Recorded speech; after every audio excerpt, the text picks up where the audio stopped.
Hello. Happy Monday. I don't know that it's a happy Monday for kind of anyone. Well, anyone as far as this case, this Blake Lively case, which is pretty much what we're here for. And then I also I don't even know if I'll get to it or I have a lot, I guess, in my notes. We'll see how, but I want to speak as far as what I keep reading in the chats of Lauren and Omer's and Ask Two Lawyers and who else was it? Um, Melanie, just people who are so their traumas are being brought up back up to the surface with this. And I want to talk to towards that, and then I also want to cover what just happened as well. And there's still quite confusing information exactly what it was. People are saying, the dismissal of the things that were dismissed. Not everything was dismissed, but the ones that were dismissed with prejudice. I didn't see that, and I even asked on, I think Lawrence or asked two lawyers, like, where did people see the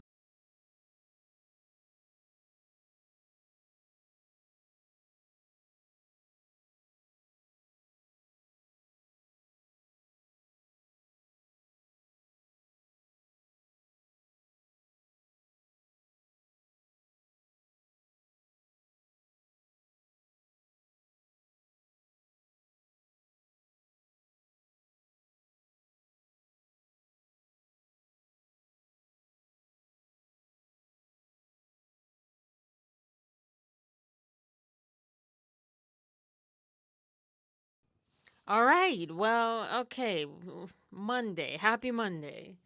It is quite the Monday between the lawsuit, between my mic, not I my fault, I didn't turn on the mic, and I was saying, yeah, YouTube, OBS doesn't really work anyways.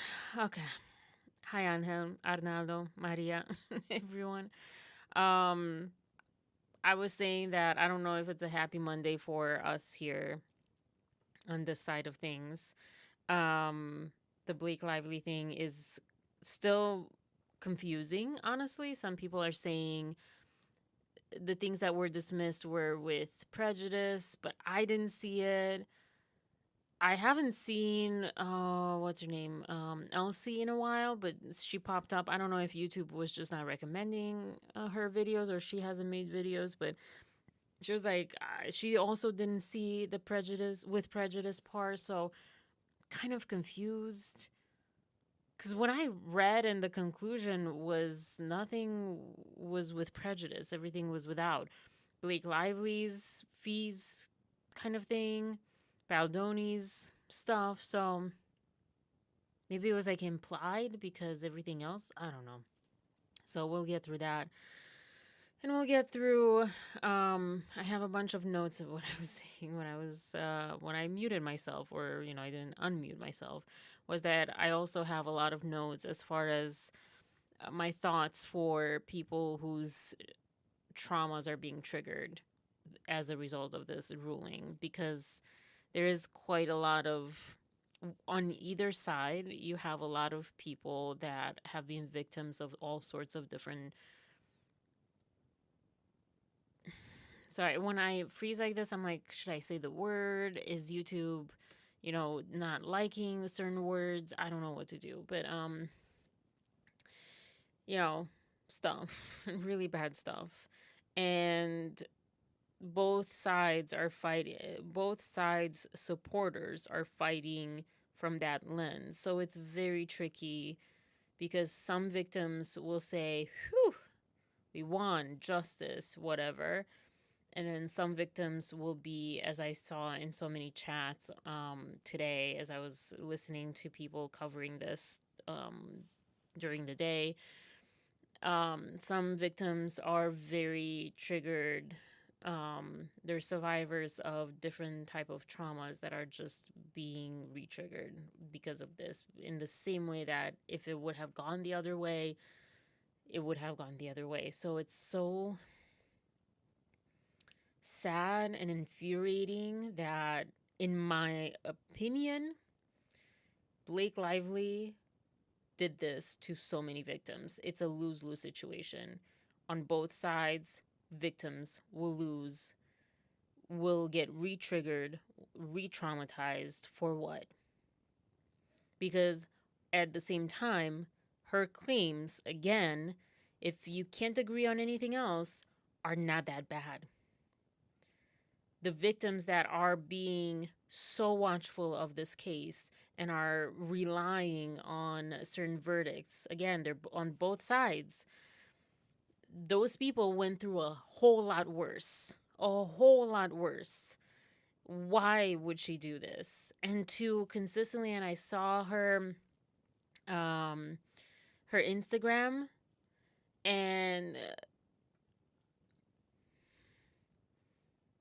I got a message on TikTok today or yesterday saying that we are silencing Blake Lively's voice. And I was like, how? How? Because she's the one that keeps talking about how I'll be your voice. You don't have to talk. I'll be your voice. She has the money and the power. She wouldn't have gone this far if she didn't have the money and the power. How is anyone silencing her voice? Anyways, so I mean, this might just be kind of like that sort of video where I'll just be just going through all the notes, all the talking points, all the things, all the feelings, all the thoughts. I don't know. Um, in my mind, I was ready to have something that was more coherent, more structured, but I couldn't get it together. I'm going through my own anxiety and stuff, just like life wise. I don't even know about what. It's just like anxiety. And this did not help, obviously. I don't think it would have helped though, even if this was, more of a win towards Justin. So, yeah, Maria, I had a feeling he would not get this. It's very rare to win a defamation lawsuit. Yeah, he will get justice at trial. Yeah. Although a lot of people, for many different reasons, think that it won't get to the trial. Sorry, I didn't mean, I was trying not to blow into the microphone directly. Um, the reality is that she can win on technicalities. People don't win just because they're right or because they're truthful. People can win because of resources, money, power, etc. They can win because of technicalities. I think this is a win of technicalities, and I think not actually Golden has spoke to this, that to make sure, she said it twice in two of her videos, like, this is not saying that Justin's lawsuit was frivolous, that it was a waste of time, that his arguments were meritless. It was just saying that legally he didn't make a good point. He didn't have a strong enough point to countersuit. Um and so, yeah, so she can still win. I was literally just listening to Jersey's video, and she was saying that, and excuse me for being kind of out of it. I don't know, the last couple of weeks, few weeks, month, like 3 weeks or so. And then today, just, yeah, with this, I don't know, I'm all over the place. But yeah, she was saying that, um, what was she saying? Wow, my brain, gone. Um, yeah, Okay. Anyways, I don't remember. It'll come to me. This was dismissed because it's not against the law to bully, have an opinion, or be mean to people. Yeah, I think this will go to trial. That's a very actually that's a very good way to put it, Arnaldo. Um I watched I don't watch a lot. I watched just a handful of people. I watched Lauren and Omar. I watched Ask Two Lawyers, which there's a lot of hate for. And I loved that they also, I didn't actually watch all of it. I have to go back and see, but I love that both of them and Omar, they talked about what it's like to be a lawyer and the reality of it, because I think in Lauren and Omar's live, someone was saying this is why I hate lawyers or something like that, or why people hate lawyers. And the reality is that they're human and they're just doing their job, and it's hard for people to understand and not put it on the lawyers, just like not putting on the ask to lawyers also for speaking, how they're speaking. I think they don't understand the ways of YouTube. I know I still don't understand most of it. But there's a certain way to talk on YouTube where it's hard to be objective as any human being can be. None of us can be 100% objective. And it's hard to be impartial. And people don't really want to hear that, even if they say they do. Even I get you guys like pushing back when I'm trying to be a little bit more impartial or kind of see the other side and be a little bit more empathetic towards the Blake Lively side. And I'm not someone who's like, oh, I hope she wins. She has a good case, blah blah. Like I don't believe that. And actually, they say kind of the same thing. They're like, we think that Justin has a strong case. I think it just got to them that seeing all the hate, and yeah, and they got even more of it.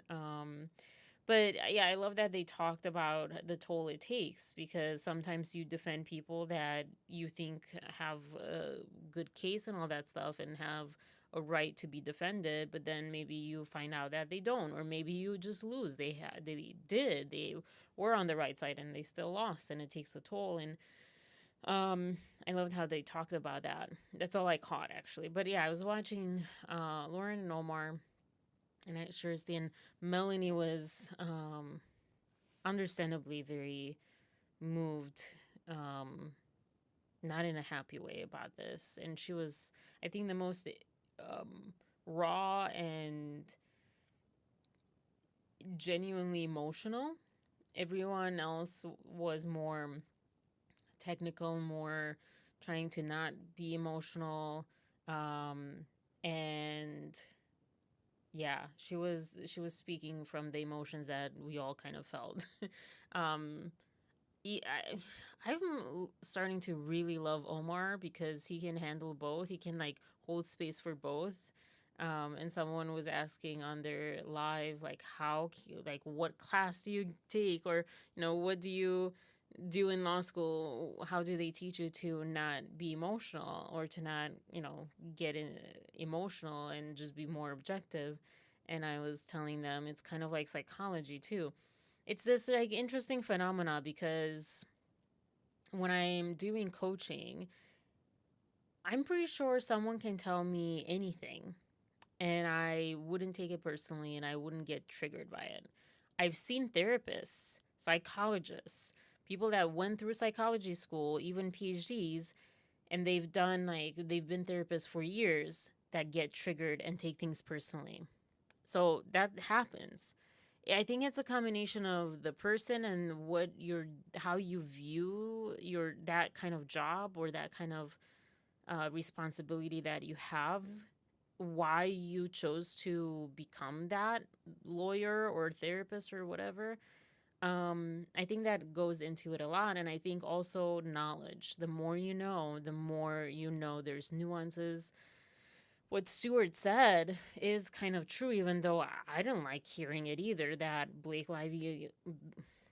Blake Lively is a person, is a human being. She has her own feelings, she has her own traumas, she has her own stuff. She gets hurt like everyone else, et cetera, et cetera. And hurt people hurt people. She's not doing this because she's like not a hurting person. And I've spoke about, I'm not saying she's a narcissist, but that's like a common label that she gets online from people. And I'm not saying she's not. I'm just saying that I can't diagnose literally, and also because I don't know her. I don't, like, all I see is online. Um, but in terms of that awesome label that people just love, narcissists are human too. And the reason that they are so hurtful to others is because they are hurting so much, so deeply inside. So, yeah. But I understand also why people don't like to hear that and don't want to hear that. But yeah, I really, I don't know. And I love how when Omar gets on the emotional side, he has like a lot of insight, because I didn't really know what kind of lawyer he was. I didn't really know about him, obviously, before this. I didn't know any of these people. Dave Neal was the only person I knew, literally. Yeah. Everyone that all of these YouTubers are either new to YouTube, like Elsie, or just I've never heard of them. Even Popcorn Planet, I think maybe I watched a video of their, or Andy's, like, one. I don't think so. I think it was just through this. So yeah, but yeah, he has dealt with a lot of he has a lot of experience with this side of law, the SH stuff and SA and um all that. So after Seth Meyers, if you I kind of covered it a little bit on here, but if you want to go back and watch his live around that time, he spoke very candidly, very emotionally, very, frankly, about how this Blake Lively does not have any indication that she's a survivor of anything. Um, and he went into like examples from his past cases and stuff like that, and it's so sad. Um, yeah, but yeah, I don't know. Lost kind of my train of thought, and yeah. let's let's get back to the notes. I didn't even have an intro. I didn't really feel like an intro. I felt like just kind of popping on with my face, and I guess getting right into it. I don't know. Hold on. Housekeeping wise, I will not be doing a live on Friday, because my friend's birthday is on Friday. So I will be doing a live on Thursday night. Yeah. Um, so that's like, yeah, that's a housekeeping thing. Well, maybe I should do a little intro. Welcome. Hi. Happy Monday. For anyone watching now or on replay, I'm Arena. I need to always, I don't know. I have it here in my notes somewhere, like something else. I don't know. It's Arena sounds weird. I don't know. And I don't know what I'm doing on YouTube still, but so far I've been reviewing, reacting, analyzing mainly Blake Lively and Justin Baldoni stuff. I guess a little bit of other pop culture here and there, more so news and TV shows and movies. And I really love participation.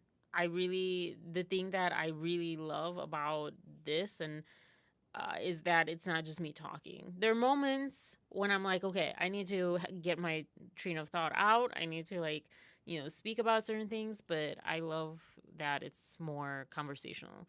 So, welcome. Drop a dolphin in the comments if you're watching this on replay, or in the chats if you're here. And then I do have a goal. It's weird to talk about it right now, but I do have a goal of 500 followers, subscribers, by mid July. It would be really nice to like have that by mid July. It's not gonna happen, but that's my goal. Yeah. Um, and we're at 205 right now, which is actually crazy. I was looking at my history, and it's really hard to like. There's no way to easily see like how many subscribers did I have on this date or on in this month. But basically, yeah, it was like really low for a long time, like under 100.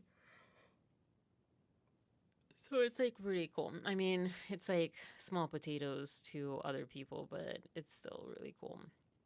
I do have mentions. I added, I think, just two new affiliate links in my description box. It's a Peach Truck. I think that's the name of it.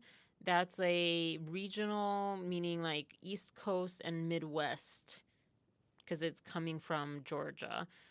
If you want to order peaches, um, I do think that they sell out pretty quickly, but yeah, I don't know. I kept seeing it last year in the parking lot outside of my apartment. I kept seeing this truck and I was like, that looks cool. I was hoping that they had more vegetables and fruits, not just peaches, but you know, it's okay. And then Viome I also added. And then Shirsty, this is not my affiliate, but Shirsty has an affiliate link or a sponsor link or whatever to Paired. And if you're a couple, I would highly recommend it. Hi, P, welcome. Um, it has been a day. It has been a day. Yes, it has. um, so yeah, Paired, I would highly recommend it. I don't have a link myself, but I've used it with my ex and it was like really funny and fun. So yeah. Movie wise, before, and this is like the last thing before getting into everything else. Movie wise, or TV show, I've watched Ginny and Georgia, and I do want to mention it because I was surprised. I thought, whether because of the last seasons were like this or just because I forgot and I was like, oh, this probably is just like that, whatever kind of show. I was surprised at how good the writing is, the storyline. I don't feel it's cheesy. I don't feel like it's overly dramatic. It's I think it poses an interesting question without even noticing that it's posing that question. Um yeah, and I'm watching season 3. I watched the other seasons, so I don't remember the other seasons to say. If you've not watched it, I don't know if they were that good, but yeah, this season just surprised me and impressed me. Wow. And the acting is really amazing too. So, almost done with that one. So, yeah. All right. Well, let's get news or Blake Lively. I don't know, cuz neither is great. Both are really, really crappy today. In news, the whole LA National Guard, Marines deployed, blah, blah, blah, blah, blah. I mean, obviously, I think that's worse than the Blake Lively and Justin Baldoni, but emotionally, at this moment, because we are so tied emotionally to this case, I feel like Blake Lively and Justin Baldoni is a bit more. I feel it more heavily, because like, oh my gosh, it's been what, 4 months now of being so heavily involved in all the details, all the filings. You're kind of living through it. But what's going on in LA is so horrendous. It's just, I think also there's a level of that terrible putting your head in the sand in a way. Not much, because I keep reposting and I keep sharing and I keep talking about it. Um, but I'm not doing anything, and I am scared to do stuff, to protest or anything like that, and even to talk about this. Um, what do you mean were the FBI? There were ICE agents that started doing raids in LA. I believe, and then protesters happened, and then National Guard was sent, and then Marines were just being sent, 700 Marines or something. I'll start with that because it's the shorter, I guess. I don't know, the shorter of the two. We'll get to this part. Um, so this is U.S. Marines deployed to Los Angeles to support the National Guard. Um, also, I was going to look because CNN also had something. Let's see, wait. Not Journal News. CNN had something with Blake Lively, his lawyer. I think it was CNN. I don't know. Anyways, I don't really like CNN. My family watches it. I don't really like any of these. But yeah. Um, yeah. I saw even in one trigger warning, I'm not going to show it, but I'm going to speak about it. So, triggered warning in that sense. In this video, I think I saw shots from the previous night because this is day 4, I believe, right? I think. I like how I'm supposed to report this to you, and I'm like, right, it's day 4. And yeah, I saw like a person, a protester, getting like trampled by a police horse or like whatever horse, you know, not a protester horse. Um, why, why don't, well, I mean, I kind of know the answer, but like that would be kind of like if law enforcement has horses, some protesters should have horses, but I think at that point, I think you probably would call it a war or like a battle. So I don't know. I think that's the way to go.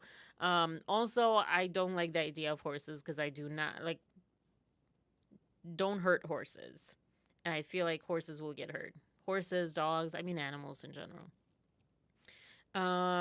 But yeah, this is a little interesting, little bit. And let me kind of zoom in here. The irony of it, of course. I mean, surprised? No. We have laws. We have to go by the laws. We can't move in the National Guard. I can call insurrection, but there's no reason to ever do that. Even in a Portland case, we can't call in the National Guard unless we're requested by a governor. You have to get their permission, in theory, to go in. Next time, it's one thing I would do different. President, on California, are you prepared to invoke the Insurrection Act? Depends on whether or not there's an insurrection. Do you believe there is, sir? No, but you have violent people, and we're not going to let them get away with it. Even if you're not planning to invoke the Insurrection Act, you still plan to send troops? Well, we're going to have troops everywhere. We're not going to let this happen to our country. We're not going to let our country be torn apart like it was under Biden. He's tearing it apart. He's freaking tearing it apart. I saw something, him talking about this, how he, because of them, of him, whatever, it's safer, because he sent in the troops and stuff. And I mean, yeah, to a degree, there's, with protests, rioters will happen. They come in, burn cars, all this stuff. Unfortunately, yeah. But to say that he, that kind of like manipulative Darvo, basically, but not Darvo, but that manipulative switch of, because of us, LA is safer because we sent law enforcement, except protests wouldn't happen if he didn't send ICE. And if he wasn't the president, really. And under Biden was like, wait. Yeah, Biden was it? Yeah, right? No, he was during the Black Lives Matter protests. What is he talking about under Biden? What protests were under Biden? I wasn't really following the news, so I'm not saying there weren't, but the Black Lives Matter was in 2020, and those were like the big protests of the last years that I remember. And yeah, and I also looked up how many lawsuits. Is he the president that had the most lawsuits, or are there any other presidents that have had lawsuits while president? Because outside of that, people have lives, whatever. And that's like a fair question, but I didn't look into that part. Um, and I got well, actually no. he's he's setting a record. He's in somewhere between, I'm gonna do a Ryan Reynolds one, between 30 and 186 lawsuits since January 2025. hmm But it's Biden's fault. Biden had like the unlawful people, and also like just because like Biden, the stuff that happened, like the stuff that happened with Black Lives Matter, wasn't because of Biden though. It was because of still society. And I spoke about this with Blake Lively and Ryan Reynolds on a chat too. Like, it's freaking society. It's not the justice system. It's not the government. We do need to be aware and call things out, but we also need to be aware to not just point fingers to Trump or protesters or ICE or whoever, whatever side you're on or whatever. It's not the government. It's not the people. It's the society. We've created the society. We created this to happen, whether we like to hear it or not. Same thing with Blake Lively. So yeah, it's a harsh thing, and we're like now like, oh gosh, we need to like fight to get it back on track. Yes. But yeah, anyways. So what is in here? I don't know. I'm just like so distracted now because I had like definitely things to say about this, but now with like Blake Lively thing, it's yeah, and just my own personal distracted brain today. Um, but yeah, it's I wouldn't say it's sad because I'm getting a sense of courage from what's happening right now in LA that um needs to happen. Unfortunately, if it yeah, it's not going to go away. Our rights are not going to be safe. They're not going to be uh, as they are now if things like this don't happen. That's at least my belief, or I don't know, strong belief. Um, this is not about Justin, even though the title is, but yeah, this is what Dave had to say. This is kind of unrelated. Sorry, this will be all over the place. This is more like a podcast style, um, not like an engaging YouTube. It's kind of like I have a lot of notes, and my brain is over. I can't even find the words. Ugh. That, my friends, is what morality is all about. And here's the truth. We live in a country that can afford universal health care. We live in a country that can afford paid family leave. We live in a country that can afford food stamps for people that are getting back on their feet. We have all of that money. We are the richest country in the world. We have all of that ability. We've also got an insane amount of wealth that goes up to several billionaires, right? There's several billionaires that are worth more than half of our population. So we have the abilities if we all kind of just share it in the right way. And yet we're trying to kick out the brown people because. And also, not just like skin color wise and stuff, but people mostly don't earn nearly as much. Because if you're on a green card, if you're not even on a green card, if you're on a visa or your visa expired or you don't have a visa and you just came here or you're a refugee, or most of the people that are being attacked right now and hunted, these people are barely surviving money wise. So it is so messed up when you stop and think about what is going on. And the word hunted came up because I have like a bunch of things over here, but I got my handy dandy Bible out. This is actually not my personal Bible.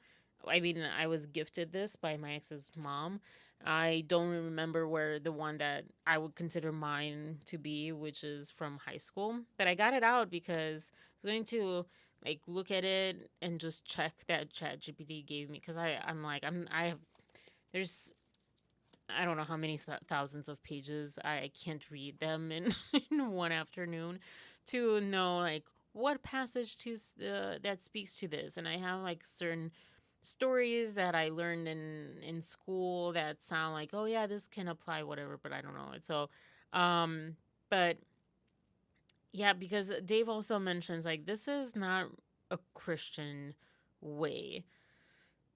And I don't remember what he said exactly, but it sent me down the road of, if you're a Christian and you're going after people like this, or supporting, and I don't mean supporting like not doing anything or whatever. I'm saying like actively supporting, actively rejoicing that this is happening, or when they catch people, ICE catches people, detains people, throws people out of the country, throws them into like El Salvador or wherever. Um you are, in your own belief system, you are going to hell and sinning. So you're not Christian. And I'm not saying that all of those people that rejoice in it are Christian. I'm just saying that there are people who I see more people countering others talk about Christian values and stuff around this. But like there are people who are thinking that this is the right way, or I don't know, that they're good Christians or Jewish people. Um, it just boggles my mind for anyone to even think that those two can coexist. I'm not Christian. I was brought up in a Christian way for most of my life so far. So I know, I'm not speaking like as someone that was, has zero tangents with Christianism, but or Christianism. Wow, I just made that word up. So but the one thing that I know, just like I don't even need to like have like certain passages. I guess that like helps, but like I know Jesus would not be okay with any of this. Literally, what he was against and what God is against, because in Christian Orthodox, Jesus and God are not the same. But literally, kind of, I don't know, confusing religion, whatever. But literally, this is one of those things that you do that is bad. And it just boggles my mind, because the old people that are doing this, because it's mostly old people, young people are not really for what is happening. Not everyone, there's some, but most people are like, just like any young person, more about equal rights, humans are human, all the good things. um yeah, I don't know, it's just like it's so weird um to combine the two. I don't know. I had some references and things. Maybe I'll leave that for Thursday, because I'm just not thinking straight. Like I'm not able to be organized in my brain. Um or maybe I'll read it. I don't know. But yeah, so Governor Newsom also sued Trump, I guess today. And this is where I was like, how many lawsuits is Trump in as a president right now? Which he'll not lose, because he didn't lose the things that were worse. So why would he lose them here?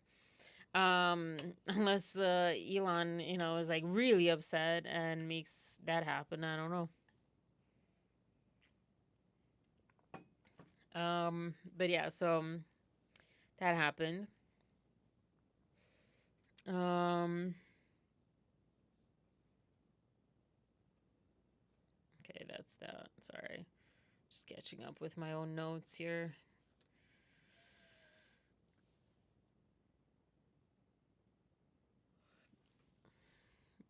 I heard Baldoni didn't have to pay her or her attorneys anything. Correct. As far as the fees, and I'll get to Blake in a couple of minutes here, just want to finish this. But yeah, according to according to the judge, yeah. Right now the fees were not granted. But they can ask for them later, which they probably will.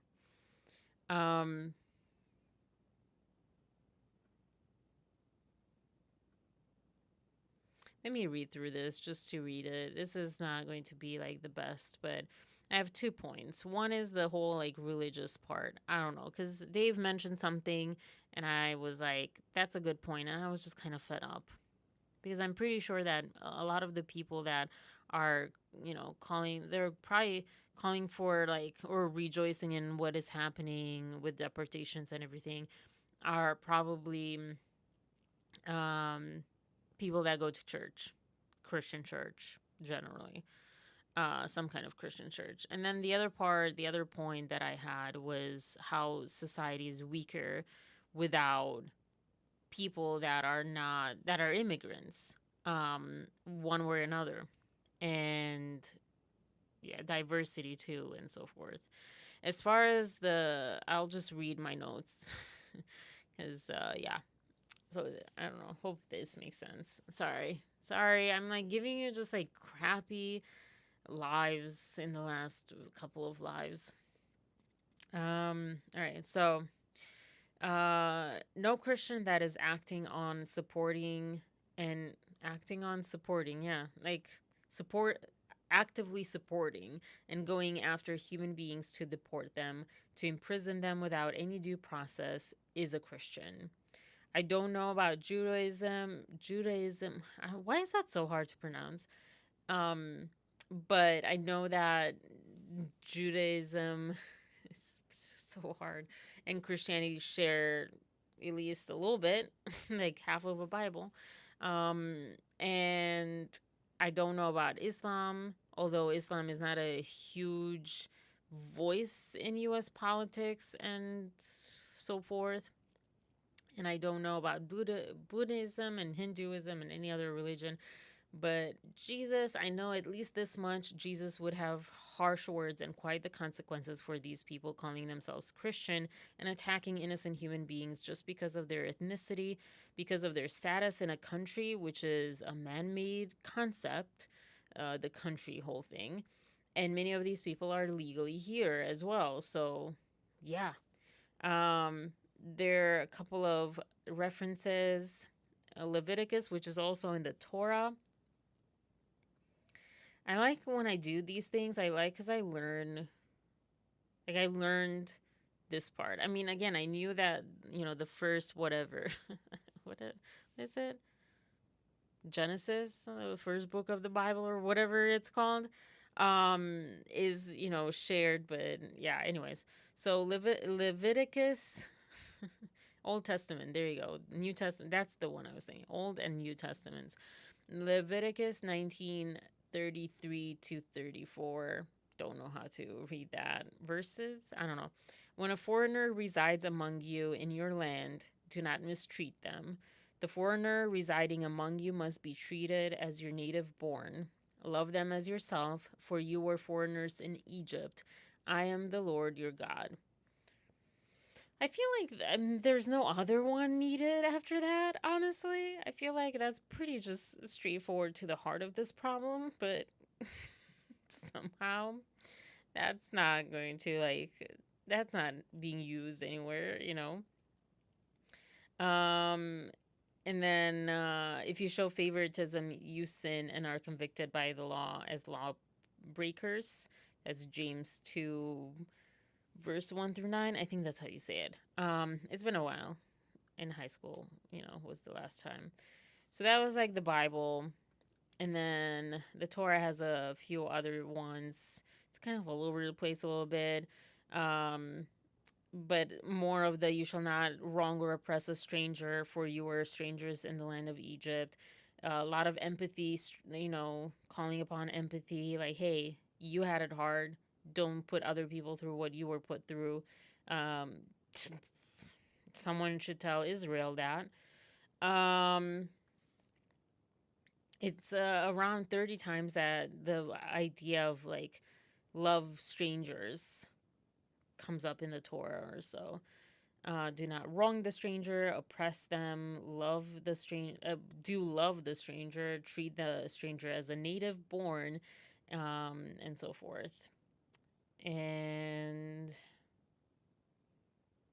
the stranger who resides with you shall be as one of your citizens. You shall love him as yourself. That's Leviticus 19 again, 33, 34.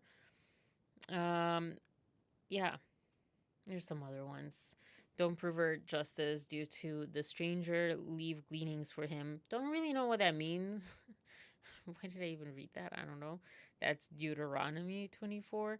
Um, and then curse is who perverts the justice due to the stranger. Deuteronomy 27. I guess I included that because, and maybe I'm wrong in what I'm reading, but don't pervert justice, meaning like don't, I almost want to say adulterate justice. Like don't change justice. Don't muddle it. Don't like shift it and yeah, pervert it for others. Like it's the same justice that applies to you, applies to them, applies to everyone. That's what I guess I'm trying to say. Um, and then I was like, atheism. What about atheism?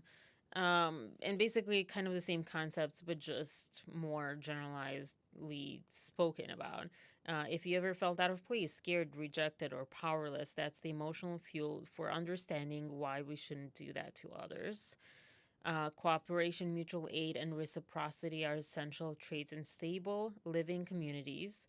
And societies that include and protect diverse members tend to be more resilient, more innovative, and more peaceful. The peaceful part, I don't know. I will say that I don't know about that because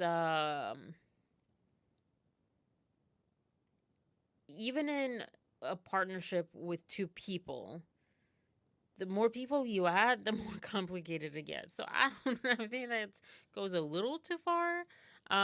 If you can coexist and if you love the diversity, but we still, I think, live in this world where we somehow, I don't even understand, because diversity, literally, like biologically, we seek diversity. The way that we choose partners is partially from the biology. We choose someone who is biological diverse from us, so our children, our spawn, or whatever you call it. What's the word? The like technical word, offspring. Um, like we populate the planet. The species keeps going, and it keeps going healthily. And you need biodiversity. You need, I forget. Ah, my gosh. See, I'm not just like I'm just like, my thoughts are not working. My brain is not working. This is like complex stuff. So to like speak about this, like I get excited about it, and my brain isn't working right to like actually get things out of my thoughts. Yeah, anyways, but then I kind of summarized. It is very clear that anyone who is hunting down people, like what is happening with ICE right now, who is ignoring and silencing anyone who speaks to light what is happening in Gaza and in Ukraine, is not a good human, is not a citizen of any country related or unrelated to these, because well, I'll get to it, is using religion, is not a Christian, is not a Jew, is not all these things, is using patriotism, is using any of these things, any thought, any ism, any belief, to fool people into giving them the power they greed after. That's all that's happening. None of this is to make America safe or safer. Literally the opposite. And it's not about safety. It's about money. I mean, you can't, tariffs. It's not about safety. Safety comes in numbers. Safety comes in community. Safety comes in, having good relations with other tribes, with other countries, with whatever you want to call it. Safety, prosperity. There's I forget what it's called. I don't even remember what it's called in Romanian, and I don't think I learned what it's called in English. But when Europeans discovered spices from Asia, and how like that changed the world. Same thing with the crops that they discovered in the US that Europe didn't have, like potatoes, not just the US, the Americas as a whole. Potatoes, corn, all like even wheat, I believe. I don't know. There's like most of the foods that we have, we're taking advantage. We wouldn't be having. We would not be more evolved physically, mentally. Our life would be short as it was. We have longer lifespans. We have so much because we work together globally. So the tariffs, so we get isolated. Isolation makes you weak. Think of when lions are trying to hunt gazelles or whatever. Just basic National Geographic 101. The hunting of the gazelle by lions, by a pack of lions, lionesses, whatever. They isolate and they go for the weaker one that's isolated from the pack. If you're staying with the pack, you're safer. Elephants. They put the young, they put the weak, the vulnerable, the sick elephants in the middle, and the stronger ones, go around and they stick together. Because they're also so much bigger than lions and things, so, they don't have to, like, technically run that much as a gazelle. So what Trump is doing is making America weak. At least, like, as far as, like, putting tariffs on, chasing people out, reducing diversity, picking fights with Canada. So with Canada, um, it's like isolating America. Why? If you love America, why would you want to make it weak? Why would you want to make it less than? And have a hard time to prosper and flourish and survive? Why? Someone was saying something that there's like some sort of, I don't know, entity, like world leader type entity or something. This sounds like sci-fi, not in a sci-fi way, but like organization, club, whatever. That is like, it's not really for America, and Trump isn't really for America. It's like just this global force trying to take over, I guess, kind of. Okay, I'm making it sound more crazy and weird than it was when I read it. I just don't remember. I think I have a very, very difficult time to believe that Trump is an American and he's not, in his mind, doing something. I don't think he's doing anything for America. I think he's doing things for himself, but I don't think he's doing it for Russia or for like some sort of like big conspiracy power that's trying to corrupt the whole world. Like, it doesn't, to me, it's not adding up, and it doesn't make sense what people are saying. I feel like that is, even though it's not as crazy as I made it sound, it's not like aliens or whatever. Although I had like a weird dream last night, and I'll get into it. But I think it is, it's ignorance, it's greed, it's you're missing the point kind of thing. I do think that maybe I'm giving him too much credit. Maybe I'm, or not too much credit. Maybe I'm like, trying to be too understanding. But I think that he's not doing it to like hurt America.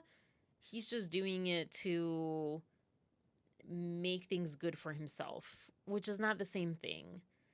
um a lot of people hurt others because they're just trying not to get hurt. They're trying to be safe. They're trying to be happy. They're trying to be prosperous or whatever. And it's more the mentality that, well, I don't care about anyone else, or they'll be fine, or just even this delusion that they are doing it for other people too, you know? So I think it's coming from that. I don't see, yeah, I don't know. I don't know. I think there's like bad things that are happening.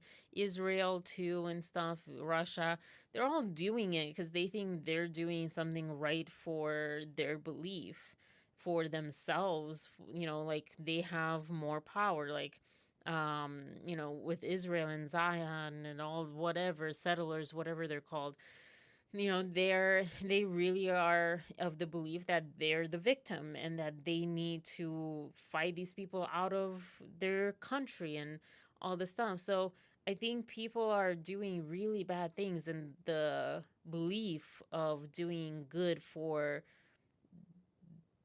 the people that they love, which sometimes can be just themselves or their family or their, like, you know, ethnic people. I don't know. But it doesn't make it right. I'm just saying that I don't think it's like such a crazy conspiracy. But speaking of that, yeah, I had a weird dream of like secret passageways and stuff of this house. I don't think it was yesterday. Yesterday, yeah, it's Monday. Maybe it was yesterday or Saturday. I was watching Ugly Houses on HGTV. I think it's Ugly Houses. I don't know. This one show where they showed the ugliest houses in America. And I think it came from that because I was watching these weird, creepy houses and with like secret passageways and things.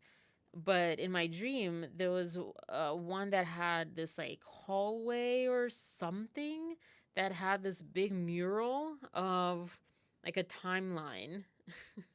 And Trump was on it.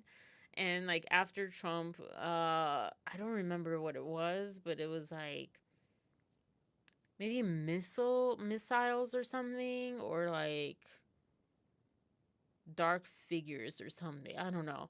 And then before, it was weird. It's kind of like not exactly before, but from the beginning of the mural to close to that, there was like ghost shrimp.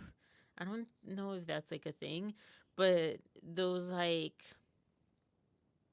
oh, some sort of like shrimp or something. That's, let me see if that's a thing though. Hold on, let me. Um,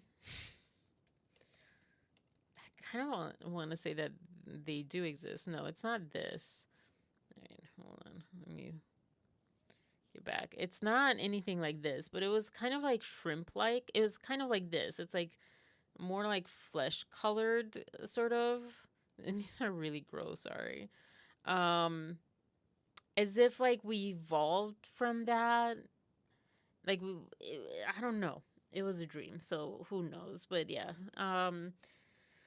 Anyways, so that made me think of when I woke up. It made me think of that conspiracy of lizard people and stuff, which I don't believe in. It's just like too convenient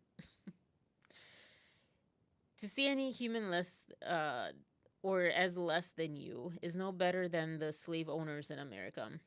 I said this in relation to hunting people down, hunting a certain group or certain groups of people down that are really treated as less than humans. Like they don't deserve to be here. They're not American enough. They're not human enough. They're not, you know, they're less than us.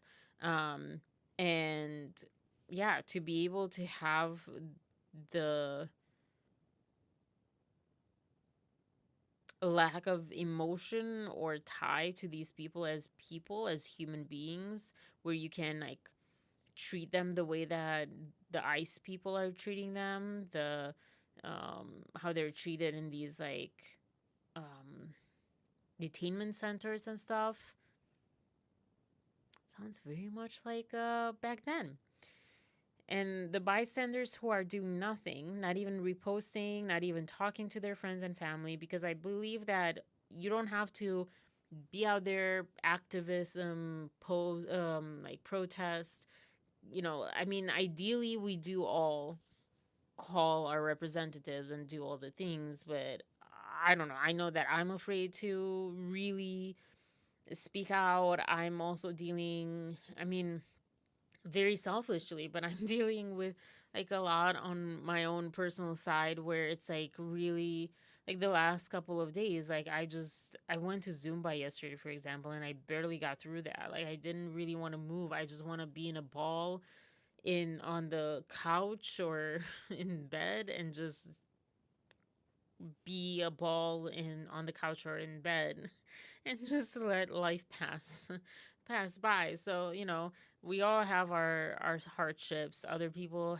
are like single parents and they're like overwhelmed and in over their heads, and to like do this is too much. So but if you're like at least posting about it or talking to people about it, just spreading the word. And that's the same thing with Blake Lively and Justin Baldoni. Just spreading the word helps so much, I think. So but the people who don't even do that, like my mom, she doesn't do any of that, and she doesn't even like really understand or um educate herself really, which uh I mean, understandably in a way, because she has her own stuff to deal with. But I think it also comes from a choice to be ignorant, and that's what I'm talking about, when you're like choosing to put your head in the sand and not do a thing to help to help America, honestly. And the people voting and repeating propaganda for those that hunt down other human beings across the globe, or in the US, more in our case, like they are these evil people, like they are less than they are, or less than people, maybe not shining, maybe. Oh, sorry. This is really a train of thought. I feel like really like I'm not even here right now. Gosh, this sucks. Yeah. Sorry, I don't mean to like keep putting on that. Let me start that again. People that are just bystanders, not posting, reposting, talking about it. People who are voting and repeating propaganda for those that hunt down other human beings across the globe or in the US, as if they're evil people, as if they're less than people, or less than human. They are not sinning, maybe, but they are definitely not heaven worthy and are hypocrites. Sometimes I sound like a totally different person when I write. Ignorance when other voices are yelling at you with a different message than the propaganda trying to make you work for them to become richer, to fill a void they never got filled as like children, and are trying to do it through monopolizing power, control over innocent people, over anyone, over everything. That is not ignorance anymore. That is a willing disbelief. That is a willingness, choice to put your head in the sand. That is not ignorance when you're actively tuning that out. You don't have to be on Instagram or YouTube or anywhere and like talk about this. You just need to do whatever it is in your power to do to talk about it, and to also listen. Um, but yeah, now the weaker societies part is interesting. Societies that exclude or chase out the weaker, meaning the poorer, immigrants, marginalized, etc., are measurably and meaningfully weaker economically, socially, ethically, and even geopolitically. Exclusion leads to losing vital labor and innovation, labor shortages in agriculture, care work, service industries, tech, and more. Especially, there's a lot of talk around how immigrants honestly are doing, but not every immigrant, but the majority of low income jobs, jobs that Americans don't really want, especially Gen Z don't really want, um, are done by immigrants. Reduced. So part of me almost wants this to work and see how people will like it then. that we'll have to do things that we don't want to do. No more YouTube, because someone has to, like, do the crops. And I mean, there are American farmers as well, but a lot of them are hiring immigrants. So, like, I'm just curious how that'll go for the people who are just keep complaining. They'll just, you know, say, "Oh, this group, we don't have that group. Let's put this group to become the peasants." Reduce tax base and economic growth, declining productivity and aging populations. Immigration brings, though, fresh labor and shrinking job markets, like what happened in Ohio. Entrepreneurship, immigrants start businesses at higher rates than natives. Immigrants are over represented in science, medicine, and patents. Yeah. Over 40% of Fortune 500 companies were founded by immigrants or their children. I love was it the German guy that, yeah, that called Trump out? Like, it just so, like, perfectly. Oh gosh, I can't believe I don't have that.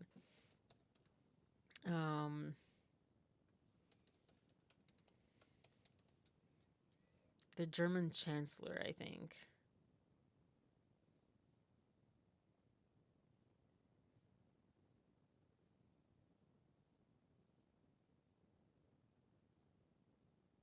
I don't remember the exact video that I saw. Let me find that, because that was, like, cool. I really appreciate people that have that wit to do things like this, where anyone could, like, just, like, oh, I not even see it. I can't find it now.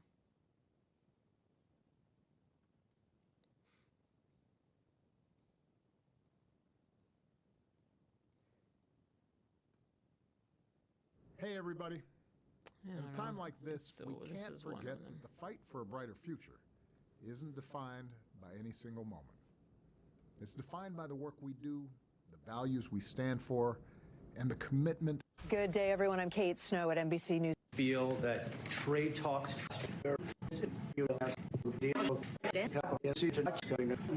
Germany, come to think of it. I'm sorry. Very good. It's the president. Biggest economic. Oh my He gosh, this screwed is up the our whole energy. thing. Wow. This is not the clip that I was looking for. In your hand in specific, in ours. That was not a pleasant day for you. No, that was not a pleasant. This was not a great in the day. long run, Mr. President, this was the liberation of my country from Nazi dictatorship. That's true. That's true. And we know what we owe you. But this is the reason why I'm saying that America is again in a very strong position to do something on this war and ending this war. So let's talk about what we can do jointly, and we are ready to do what we can. And you know that we gave support to Ukraine, and that we are looking for more pressure on Russia. The European Union did, and we should talk about that. We will This guy's smart. talk about it. Soldiers are being killed. He doesn't want that, and I don't want that. One more, etc. I'll do it. It's a harsh bill. Yeah, very. Both looking for ways to stop it very soon. And I told the president. Anyways, whatever. He calls him out for being German, for his grandfather or great grandfather coming from Germany. And yeah, anyways, I don't know why in the world that didn't pop up. But anyways, so that's, like, the economic weakness. Cultural fragility, I think many people who are for all of these deportations don't really care about. But diversity fosters creative tension and new ideas. Exclusion often leads to stagnation, and everyone starts to think, speak, and act the same, which probably people will think, well, that's great. That's how it should be. It's not, but societies obsessed with purity tend to cannibalize themselves, tuning suspicion inward. A society that's afraid of difference is already psychologically weak. ethical breakdown, loss of morality and credibility. Nations that dehumanize immigrants or push out the vulnerable lose their moral authority and on the world stage. They also rot from the inside, which is what the other point talked about, losing shared values of compassion, fairness, and human dignity. This fosters divisiveness, distrust, and internal polarization.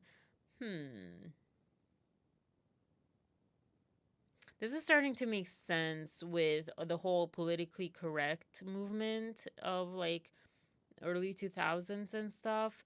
This is starting to make sense why right now we're so in so much distrust and we're so polarized and like disconnected from one another. Yeah. Huh. Societies that reject the stranger are more likely to turn on their own next. Then there's the demographic collapse. How did I even say that? Demographic collapse. Birth rates are below replacement. Native populations shrink. And then who fills the gap? Immigrants. And not to mention again biological diversity. When you have places in the world where there is not that, when like people just marry the same people on the same island, people get born with all sorts of things, and you don't want that. But I mean, that's not what it's saying here, but it made me think of that too. Without them, these societies face economic contraction, sustainable elder care, shrinking schools and services, collapse of rural towns, and really just general, I think. It's demographic suicide, chasing out immigrants in this scenario. Not only unjust. And then geopolitical decline. Open, inclusive societies tend to attract global talent, alliances, and goodwill. That's why we have NASA. That's why we have the technological advancements that we had, because people were always, not always, but in the past, like in the 90s, 2000s, 80s, even, I think. But I just remember the 90s, just people coming from all over the world, scientists coming all over the world, and wanting to work with NASA, wanting to work in the US for research and so forth, thinking like, yeah. So um, I can just see so much that becomes weaker. I mean, again, the movie Idiocracy, if you've not seen it, yeah, the thing that always pops into my head is when the president in Idiocracy was or made a law or whatever, or had to be convinced to not have crops watered with Gatorade. And he's like, why? Because Gatorade hydrates you. And it was because it was like the society just got more stupid, more stupid, more stupid. And that was like, yeah. And that's what's happening. It's so crazy. It's so happening. It's so scary. Anyways, countries that vilify other outsiders often isolate themselves, lose soft power and economic leverage, become less globally competitive. Yeah, it's not just moral; it's strategically sound to be diverse, but it's not what people think that are doing all of this stuff and are promoting and are supporting this.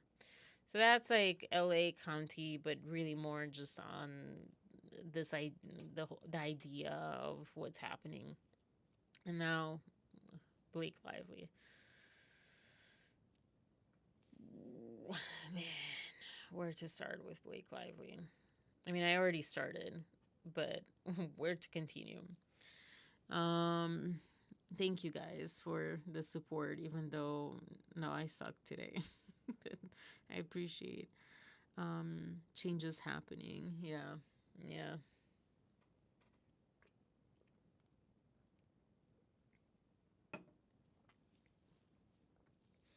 Well, Blake Lively. talk about frustration and crazy driving stuff.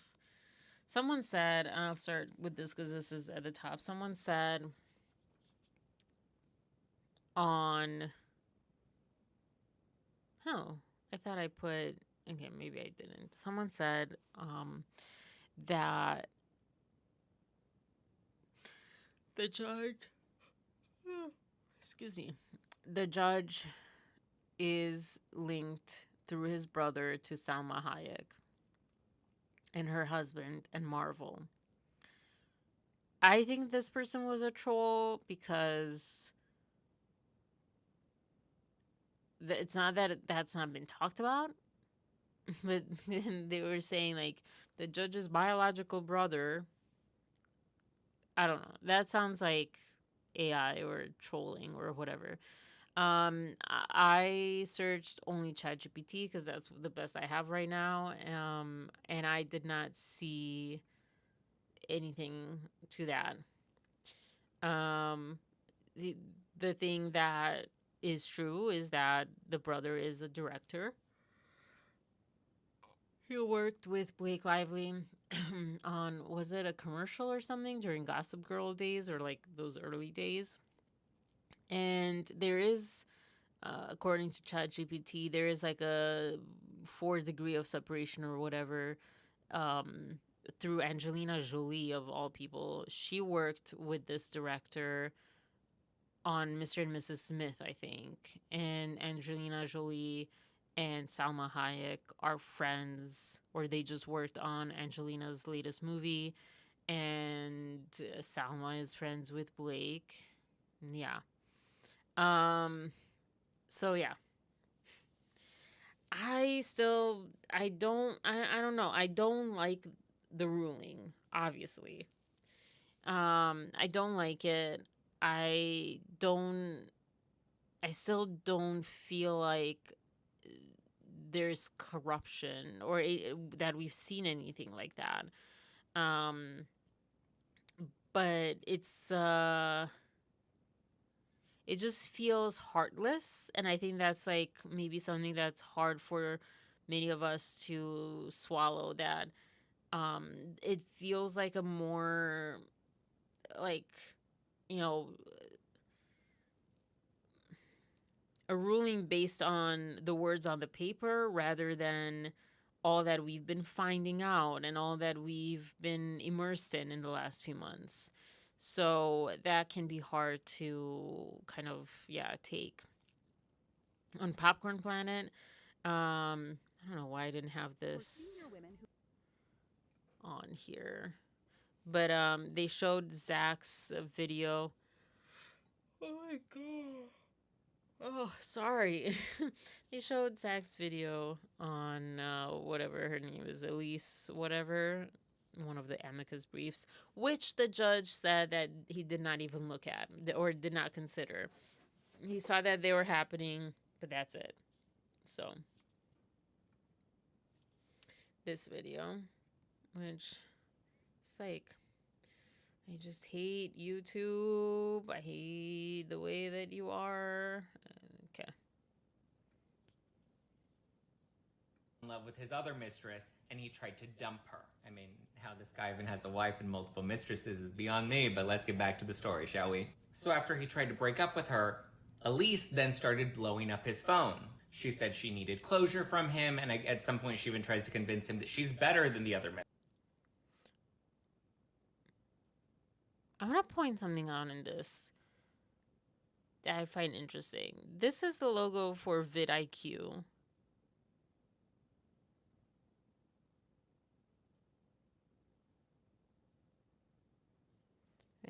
Let me check something out, because I'm kind of like it's a little weird. Rock your body, Okay, I guess it's the way that it's scrolled. Okay. Never mind. Continue. It's okay. It's good. Mistress. She's the better she's just a mistress. Champion for women. And when he failed to respond to all of her text messages, she then decided to show up to his place of work and cause a scene. And then when that failed to win him back, then she started blowing up the mistress.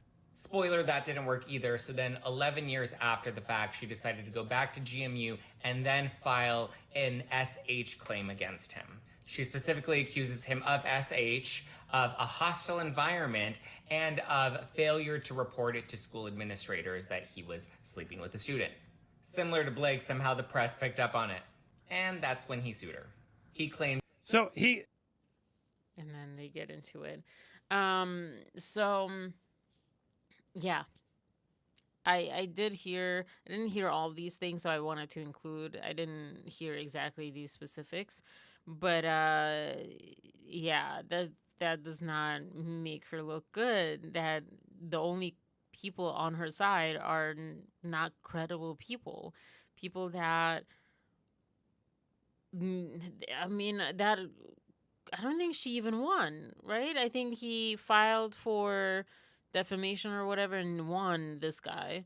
But I think she won the initial case or something. I don't know, but man, gosh, whew. Then I don't know if it was, I think later, much later in this video, which at the time that I was watching this video, was so oversaturated. My brain was so oversaturated with videos, so I was just trying to like get to the point, and they're just like chilling and talking. But this guy, I forget his name, he reminded us that there's still the Taylor text, potential blackmail. That if that comes out, if that's true and it comes out, Blake's just done. So there's that. And I think also from this, he was reading this People's Magazine, I think this was before, probably this was recorded before, but the only thing that I took from this is that they said focused on trying to harm Miss Lively, that they are willing to shred a law designed to protect all victims just to make sure they bury one. And my take on that is, well, Blake is definitely burying a victim. That is true. It's just, again, wrong person that they're focusing on. It's not Justin that is burying. It's Blake. My opinion, my very strongly held opinion. I just really believe in this opinion a lot. And this comes from a screenshot from Melanie's. This is how like all over the place and not great I am today, because I didn't even like do the extra step to find this article. I just, with the articles, I was just so, I don't go on those websites. And when I've gone for these lives, it's been so annoying trying to see through all the ads that keep popping up and flashing and everything. And then, yeah, no. Anyway, so Blake's lawyer, well, no, both of them, Ezra and Mike, called the decision a total victory and a complete vindication. False.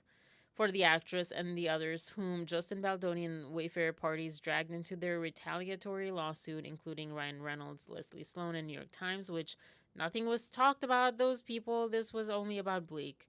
As we have said from day one, this $400 million lawsuit was a sham, and the court saw right through it. And as Melanie said, the irony of them calling it a sham lawsuit. They say in the statement, adding that we look forward to the next round, which is seeking attorneys' fees, treble damages, and punitive damages, which they already sought and were denied. They didn't mention that part. Who they say perpetrated this abusive litigation. The Wayfarer parties, sorry. Didn't read the whole thing. Who does more PR work in this lawsuit? They talk nonstop in this PR way. It is really disgusting when you really sit with it. Lauren really she was also really tired and woke up in the middle of the night and started going on live for these things. But she really was very affected by this. And speaking again for everyone else who was so affected emotionally by this and personally by this, that it is just so infuriating and so disgusting. For me too, like, it's just the constant, um I'll call it gaslighting because my brain's not working. I don't remember exactly, but the way that Blake just keeps and her team just keep talking like, we're doing this for you. Oh, let's fast forward to this, her story, because on on live, Lauren's like, hold up. This is where she lost it. I felt so bad. I wanted to give her a hug. Last week I stood proudly alongside, not Blake, Lauren. I wanted to give Lauren a hug, not Blake Lively. Last week I stood proudly alongside 19 organizations. Also, she stood, I thought those were supposed to be independent. The law is not going to do anything with that, but like, semantics are there. I stood proudly alongside 19 organizations united in defending women's rights to speak up for their safety.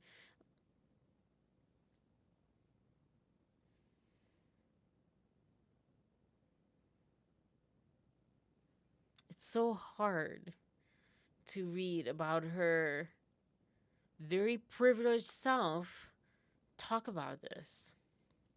Like so many others, I've felt the pain of a retaliatory lawsuit. You know, when Lauren was reading it, it was one thing. When I'm reading it myself, it's literally painful.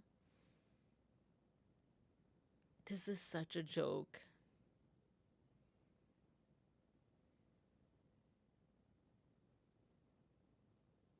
It is, you know, one of those moments where just there's a resounding, I feel like everyone who's listening now who has read this is really, especially around that, is just floored that this person has this audacity to lie. Now, I believe what the Ask Two Lawyers have said like months ago or whenever they started covering this. They said going through a lawsuit, through that process is not for the faint. It's really difficult emotionally, no matter on what side, no matter how much proof you have, etc., etc. That, I believe that she's like stressed out. And you can see it, you know, on all these like press tours that she's doing where she's like, oh my gosh, I'm so happy. You can see she's stressed, and Ryan too. But this was not this was a pain that she inflicted on others and on herself.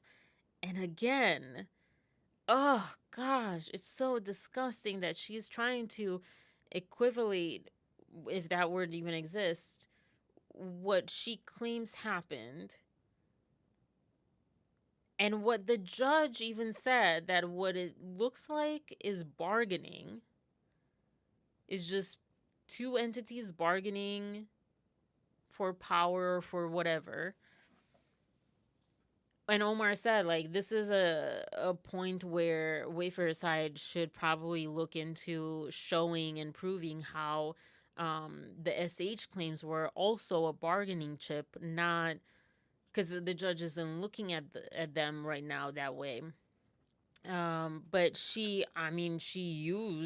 literally used that to have so much more power and authority. But yeah, they did shoot themselves in the foot as far as like just giving into her over and over again. But I don't know that they knew that it would lead to this. I don't know. Or that they had, maybe like they just felt like, that's the sad part. You know, I think Wayfair just, if they would have refused her, they would have had something like this, you know, go against them anyways. So I think it was, I don't know that they had much choice to like stand up for themselves or have a spine, as many people say. Anyways, to keep reading, just finish. I haven't even gotten to half of this stupid, disgusting, insulting post. Um, Including the manufactured shame that tries to break us. I mean, she broke Justin, so big of her to speak about that. While the suit against me was defeated, it was not. So many don't have the resources to fight back. And so, how are you claiming 47.1 and all that stuff when you have all these resources? You just said that you have the resources. So, you don't need the treble damages and stuff. I'm more resolved than ever to continue to stand for every woman's right to have a voice in protecting themselves, unless it's against her, including their safety, their integrity, their dignity, and their story. Again, as long as it's not against her and her narrative. Because how many women are speaking against her that she's trying to silence, that she's trying to like get not demonetized, but like to get off, SEO, fight against them with that and all this stuff. How many women is she trying to silence because they're not speaking for her, they're speaking against her? Women are against Blake Lively, and I spoke about this on Friday. Women are against Blake Lively, and it should tell Blake Lively that, because women know that women know. If women know, that they know. So if women are like coming after you, you know you're in the wrong. If like just so many thousands, tens of thousands of women are like saying, no, you do not speak for us. You're traumatizing us. You're making us relive our traumas. You're like not giving us dignity. You're not giving us a voice. You're not giving us safety. You're taking all of those away. You're taking away even the safety of the idea that we can sue if something happens, because you're just making us look bad. You're making us look like, oh, well, a woman can just sue you and she won just because she's a woman. So how many people will be inclined to believe when women come out saying, hey, I had SH happen to me when this happened? You're not doing it for us. It is just so painful. There are protections out there. Check out some of the incredible organizations below for resources and information. With love and gratitude for the many who stood by me, many of you I know. That also kind of shows that her supporters are the people who like know her, not people randomly who read the story and know what's happening. Many of you I don't, but I will never stop appreciating or advocating for you. Well, how about you advocate for us? Advocate for women. Advocate for anyone who's been through a tragedy, through a trauma, through anything, through men catcalling, through whatever, from like that to like the big ones. Advocate for us and drop your lawsuit. Come clean. Say something. Do something.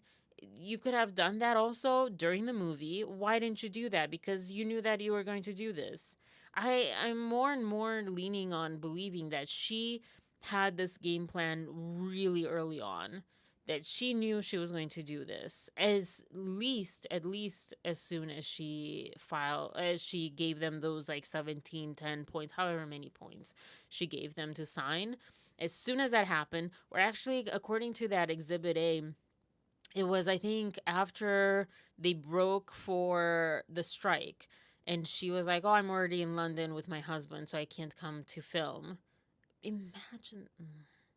This is something that it's interesting, because if Judge Lyman has this brother that's a director, he would have known that, that stuff is like red alert, red alert. But anyways, not that it doesn't happen, but it's not right and moral and all that stuff, not fair.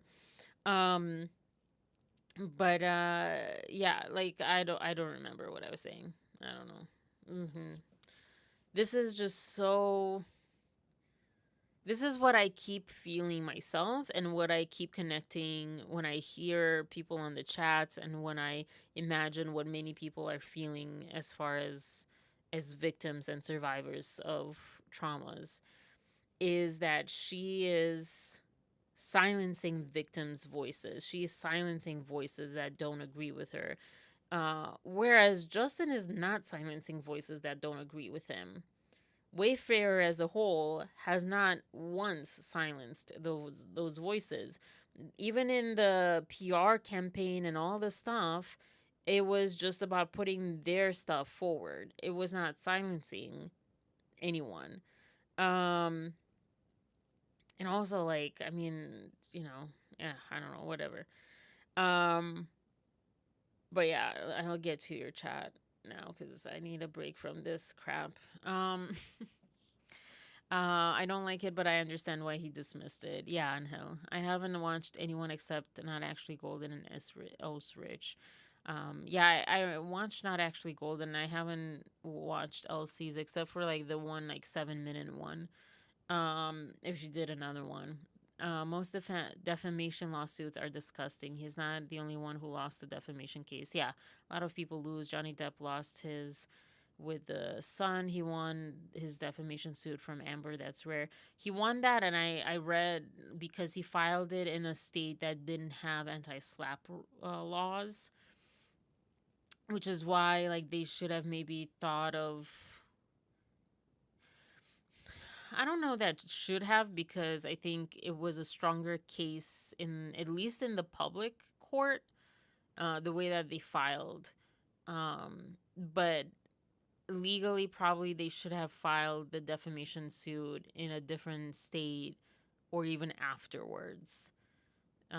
Who knows, exactly why they did the way that they did. She didn't win anything for victims here because this had nothing to do with it. Yep. It had nothing to do with SASH or DV victims. This was her defaming him. Yeah. She says, what did it say here? While the suit against me was defeated, it wasn't defeated. There's 2 points that are still out and about to be done. Yeah, anyways, I agree, Maria. I don't think she won anything except for paying Baldoni for defaming him. I understand that he deserves some compensation for what she did to him. I guess is not against the law. Yeah, exactly. And although this has nothing to do with victims, I agree. Yeah. Yeah. But of course she's going to spin it this way. I mean, if I was in her shoes, if anyone was in her shoes, of course this is like what you do, right? You just like, oh, look, I'm doing this for the good cause, the right cause. So I'm not upset in terms of like marketing side. Like, yeah, I get it. Excuse me, I get it. But it's disgusting that this is what she's saying.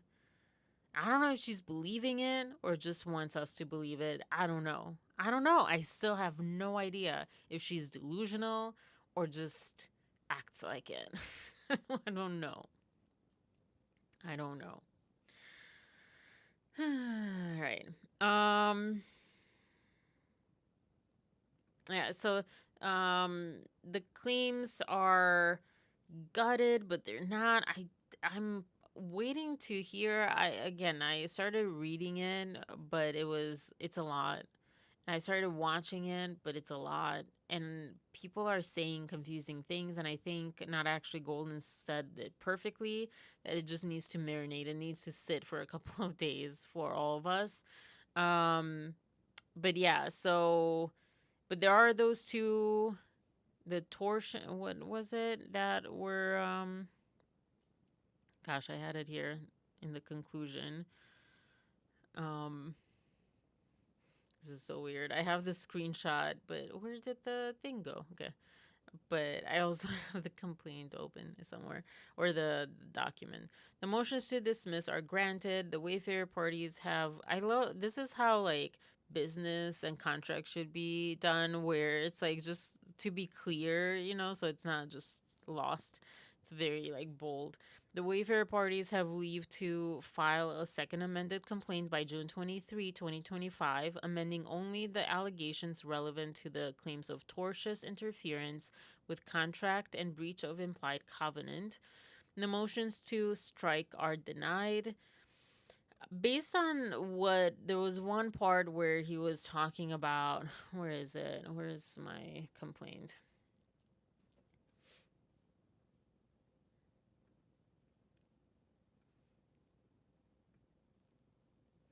Based on this somewhere, where is it? The Wayfarer parties cannot recover for Lively's alleged actions to steal creative control of the film. Can you see that? Kind of, barely. To steal creative control of the film from Baldoni and the Wayfarer parties, regardless of the propriety of these actions, they do not constitute civil extortion under California law. And this is where he was like, it's they've not adequately alleged that Lively's threats were wrongful extortion rather than legally permissible hard bargaining or renegotiations of working conditions. Additionally, the Wayfarer parties have not shown that some of Lively's allegedly extortionate acts damaged them. So, with this, what was said that, oh, well, they can, amend the breach of implied covenant and the whatever else is the contract thing. Do they have a chance with this then? Because it's kind of the same thing, I think. So I don't know. Yeah, I don't know. So it's going to be interesting. Where did that go? What the heck? Where did you go? The motions to strike are denied. So the amended, all of that is not stricken from the record. It's just motion to dismiss is granted. The motions for fees and damages pursuant to New York Civil Rights Law 70A and California Civil Code 47.1 are denied without prejudice to renewal by formal motion. Yeah. And these are closed. My gosh. Oh my goodness. Oh gosh, I hate when this happens. Just stuff. So the tortious interference, I mean, people, obviously the lawyers and stuff probably cover this so much better, but the tortious interference, just because I had to research this because I was like, what?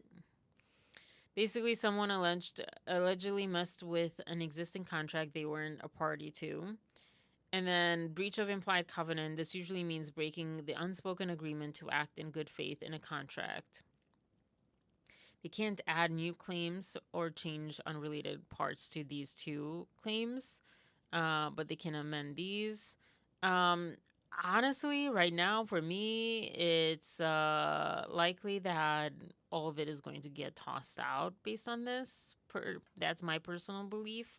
I was saying like, oh, it's not over and stuff, and people are saying that, but yeah. And I think someone was saying that Wayfarer might even choose to not even fight it and amend it and just become a defendant and just focus all their energy and efforts on that. And I think that's not a bad strategy because they can bring up anything that they brought up as far as like a defense, like proof, evidence, etc. And so they might just do that too. They might just say, hey, let's not focus on this. Let's not waste our time on this.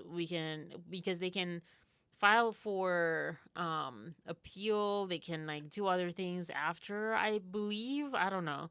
Maybe they can't, but I think they can.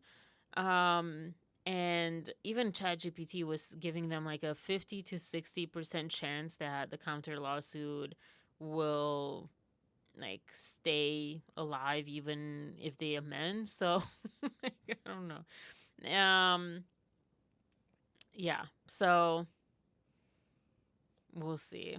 The tortious interference with contract has a 50-50 chance, according to ChatGPT.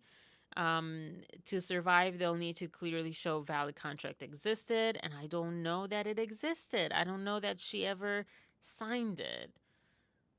But again, there's also like if you just start the job and you know there's a contract and you're like, oh yeah, I'll sign it eventually, then that might be enough.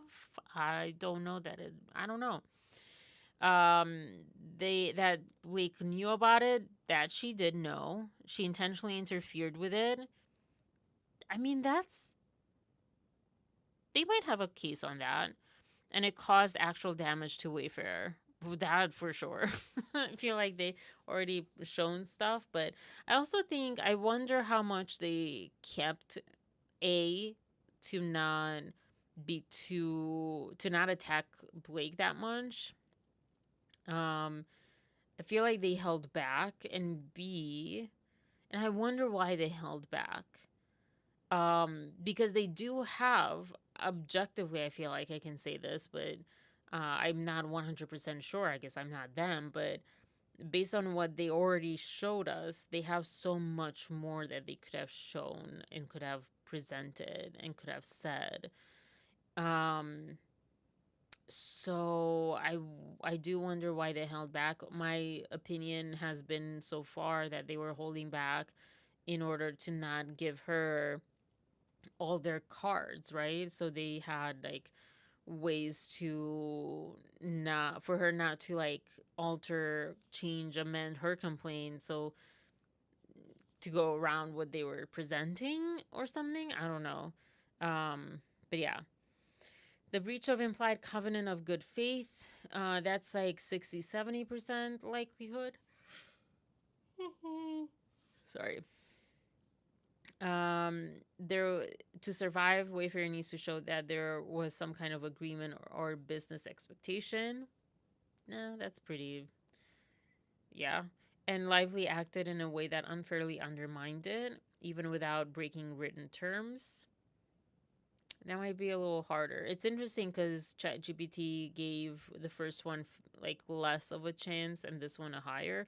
To me, I feel like the first one, that the contract, Blake Lively at least knew that it existed and she interfered with it and it caused damage to Wayfarer. I think that's stronger than 50% chance for them. And yeah.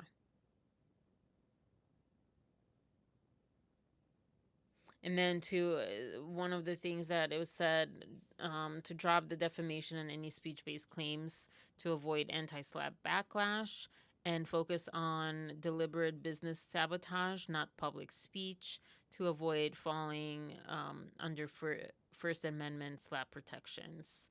And yeah, so that's one thing. How many other points do I have here? I kind of went all over the place. What did you guys say so far? You're controlling your emotions better than any other content creators. This is why I'm here. Am I? I feel like it's hard. I don't think I'm doing a great job right now. Reading her message. When I'm reading these, like, it's easier, the filings and stuff, but reading whatever that message is, this message, her message was just very painful. In public's and thank you, Angel, too, and Arnaldo. In the public's eyes, she's done. No one will support a lying bully, including her husband. And you, Maria, also think that they should focus on the trial. The thing, because people say that, and I think they're saying that emotionally, but let's not forget that many people don't know or don't care about this lawsuit.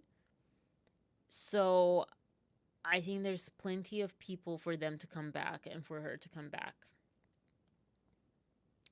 I think there's damage, but I don't think it's annihilation publicly for her. And I think the more this goes on, I mean, it could go both ways, but I also think that the more this goes on, the more people will speak louder about it against her and will like kind of take over what Justin's lawsuit, Wayfarer's lawsuit, counter lawsuit would have done. And will become the voices in support and through that side of things. So, um, yeah, I don't think she's done. I don't see that. I know so many content creators keep saying that. I don't see that. And I don't mean that to like trigger anyone um, at all. I don't see it. It's like more of a warning. Like, it's not done yet. And there's plenty, unfortunately, plenty of possibility that she will be fine and that she will win. Um, I don't know because again there's so much we don't know from both sides as far as like trial wise what they have that they will show or have to show. Um but yeah, if the trial happens and what we've seen is publicized more to the public like with Johnny Depp and Amber Heard, I think that's when she's done. Yeah.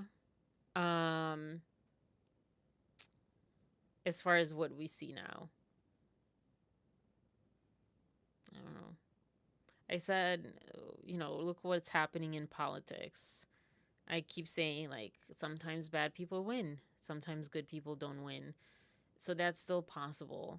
And it's very likely in this commercialized society that she will not be that hindered by this. For a while, yeah, some of us, yes.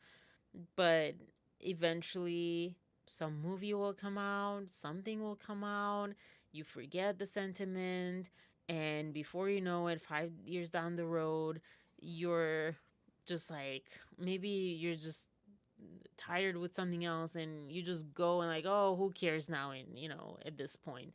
um yeah, no one is buying her products or watching her films.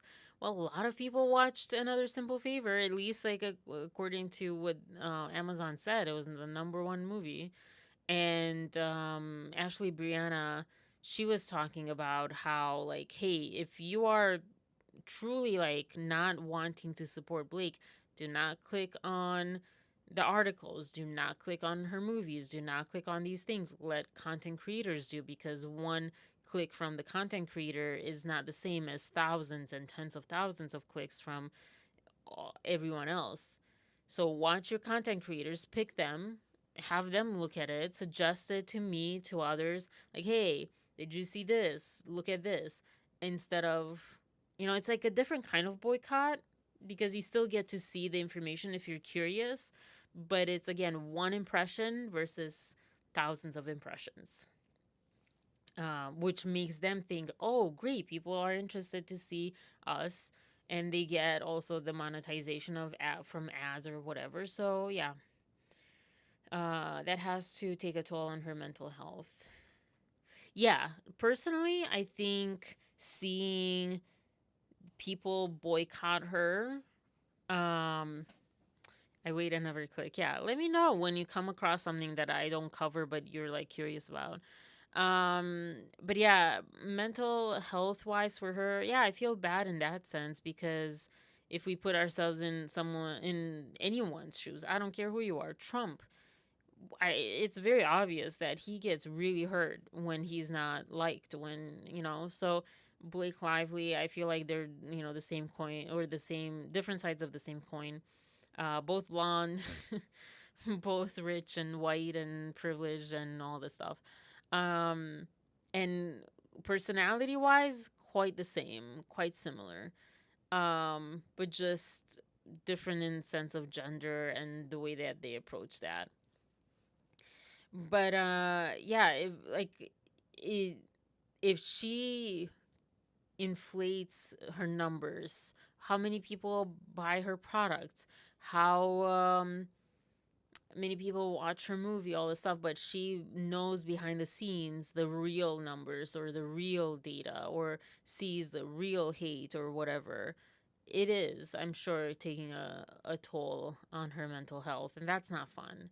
We don't want anyone to be, we want everyone to stay alive and be, good.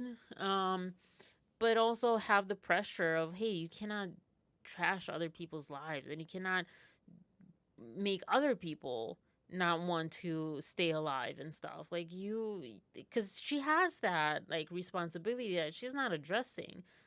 So yeah, the articles you show are a first time watch for me. Yeah. Yeah.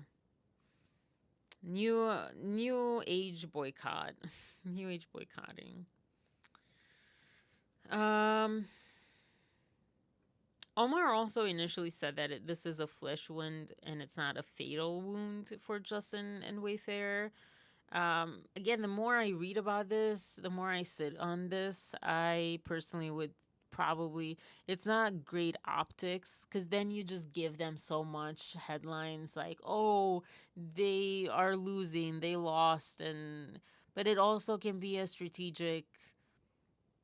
He was talking about chess and playing chess and stuff. I don't play chess, but I imagine that's a chess kind of strategic. Like, make them think you're losing and they're winning, so they're kind of not on top of their game defense wise, and they think, oh, like, we're good. We don't have that much to go, and just work on your defense and be strong with that, and come back strong in that sense, and kind of blindside them with all the evidence you have and all the things that you have to support your defense. And that's a strategy. I think that's very sound and strong. Playing the long game, which seems like they are in a way. Well, both sides are kind of. So yeah, not worrying so much about the optics. I think at this point they have a pretty good foundation of supporters. We're not going anywhere. I'm not going anywhere. There's so many people. Lauren's not going anywhere. She's fully committed to like Team Baldoni, Team Justin. And I loved her courage and really speaking very frankly about that, because yeah, at first, like, you want to be objective and blah, blah blah, and the more you get into it and the more you read, and you're like, I'm just like, no, I'm not even going to. I said this at the beginning, like, the door was open, then the door was closed but not locked. It's still not locked, but it's close. Maybe I should say right now it's kind of locked, just not sealed, because it's stronger than closed, as far as like me believing Blake or supporting her or being open to her, because at this point also she's attacking victims and she's attacking people, just as long as they're not speaking with what she wants to hear. And so you don't mess with that. When it comes to me, it's like, don't mess with that. I mean, she's been doing that, but it was like, just I guess,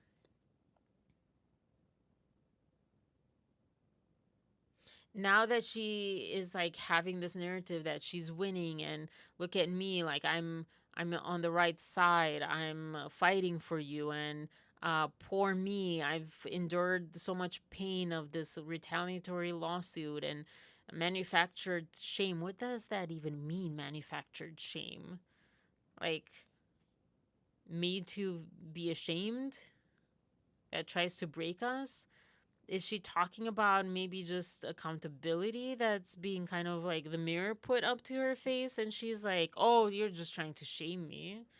I think that's what she's trying to just say.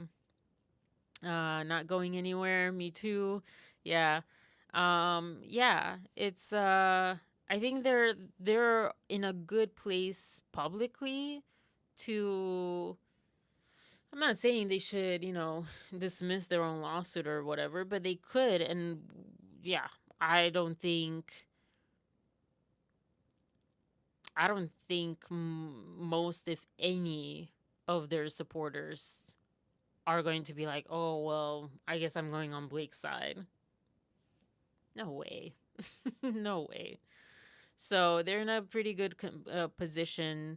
They gave us a lot. We saw a lot. We kind of have a picture of what happened, what's going on.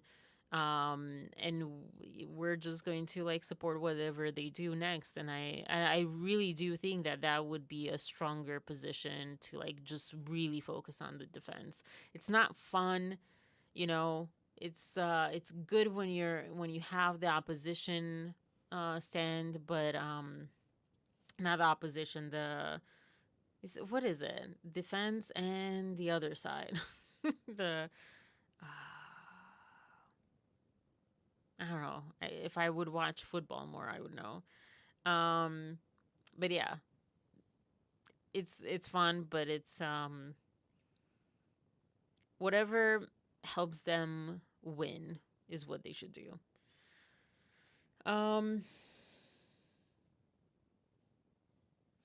This one person said, because Omar was talking about Stewart and how I love Omar. At least what I keep hearing from him, because he said that Stewart has to be fair to both sides, or like his take on Stewart's, gotta be fair on both sides is people will have emotions and take sides, and it's okay to feel what you want to feel. And, as to lawyers, maybe are new and don't quite understand that about YouTube. So he was really nice about that. And then one chat person said that they don't think that Stewart understands that victims are disappointed at what happened with this defamation suit. Many of the DVSA victims are having to relive their trauma through this lawsuit. And what I started with at the beginning, and what I would say to this too, is that goes on the other side too. The friend that I lost over this at the very beginning of it just was like, I just could not believe that she was just so triggered. And like, I was trying so hard to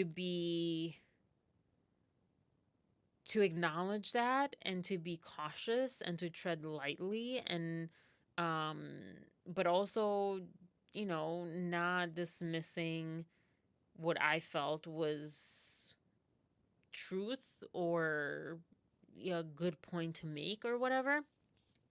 And I saw, like on the other side, there's victims that are just the same thing. They're reliving their traumas through this lawsuit, and they're kind of holding this lawsuit's verdict as vindication of what they went through. It goes to both sides, and that's the tough part, because Blake put people in a position where victims lose on both sides. No matter if she wins or if Justin wins, people will be hurt by this strongly. This is also a reason why, if you are in this group, I feel like almost every single person has some sort of trauma that, this triggers.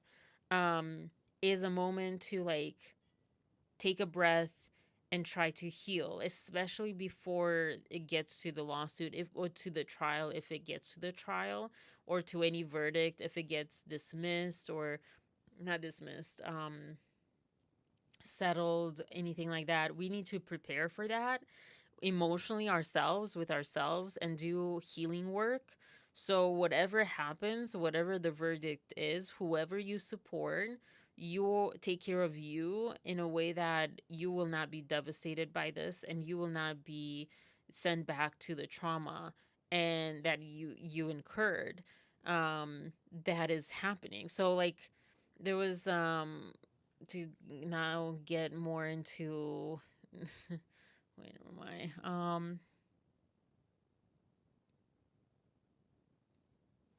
Okay, talked about that.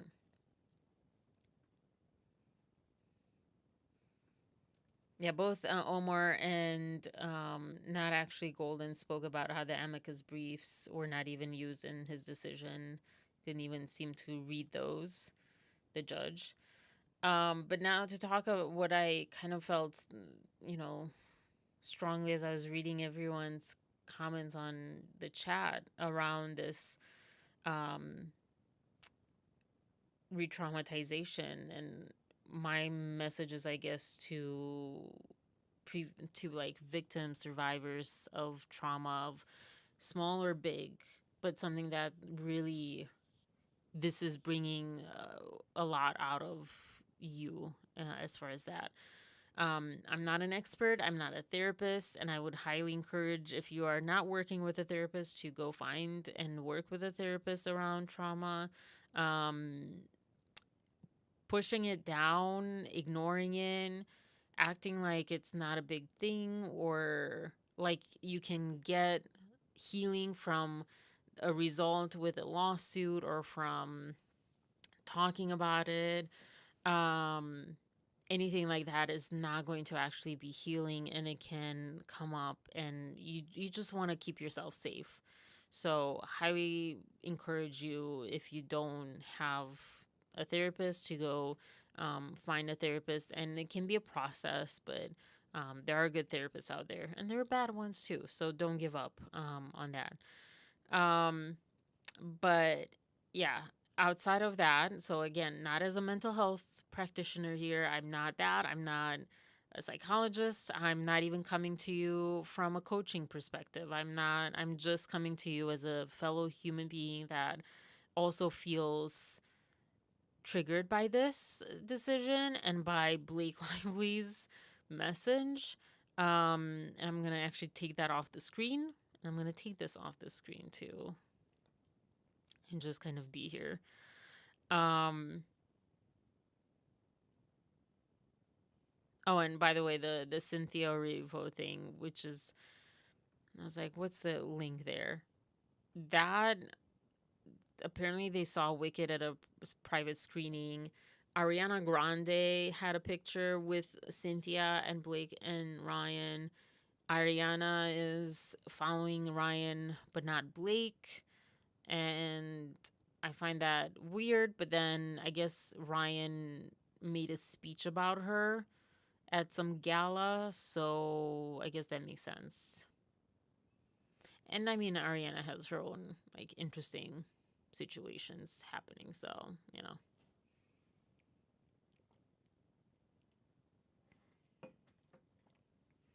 It doesn't seem like she's the top moral high ground either. Not to put her down, but just to kind of,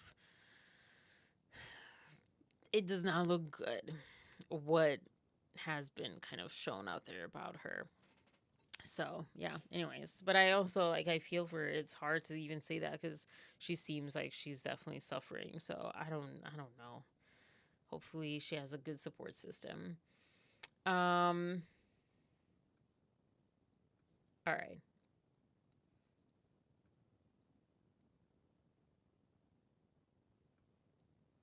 Sorry, I'm like trying to make sure that I'm organized a little bit to like go once I am, I mean, start like talking about this. Oh, one last thing I want to say about the Ask Two Lawyers, because I know some of you unfollow them. People just really are against them. And I'll say this, and this was something that I couldn't vocalize on Friday, but I had the sentiment then as well. Excuse me. I like that they have a more middle of the road, or even kind of lively side of things, or they recognize, oh, that was filed well. They have a good point there. Because if you get those voices, and in a way where it's not coming from a triggered victim place, they're not over there like Ofi Doki and all these other content creators that are coming with like this ignorant, like this like blindsided agenda. They're just like being lawyers and whatever, and looking at things, and they kind of don't even know these people. That way you don't get blindsided by, for example, this, listening to someone saying things that you may not want to hear, but if they're saying it in a way that's like relatively um not charged with emotion, it's a good way to like not to like be prepared for when things don't go your way. So that's what I wanted to say about that before getting into, the victims. Like them, we don't agree sometimes, but that's okay. Yeah. Um, all right. So, yes. I saw a lot of messages on the chat, very triggered. Don't hire women, that's simple. And there's another one around like, yeah, I'll never work with women. I'm like, that's not the lesson here, guys. And I even said, and I don't know if they caught this, but I'm like, Lauren's a woman, and she was on the chat. I think this was on the Ask Two Lawyers chat with Lauren and Omar there as well. I'm like, you like Lauren, you would not work with her. You're watching her content. So maybe it wasn't a Lauren fan. Maybe it was just an Ask Two Lawyers fan. But yeah, like, I'm a woman. I don't like that sentiment. Just like I don't like the sentiment of women saying, "Oh, I just never work with guys. Just never trust guys. Never support guys." To me, that's not the answer. That is not the answer. And that is part of what you're giving into, as far as like if you're not a Blake supporter, you're giving into exactly that. Don't do that. Don't do that. Don't let that win. But yeah, as a DV survivor, this person was devastated because Blake is exactly like their abuser. And that's like a lot of people. I remember at the beginning, a lot of people pointing out the similarities, the tactics, the things that Blake had that were,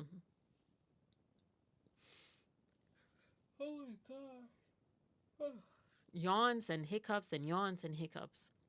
Um, the things that Blake Lively was doing or saying or had done around the Wayfarer, the It Ends With Us movie production phase, etc., that seemed quite like narcissistic abuse.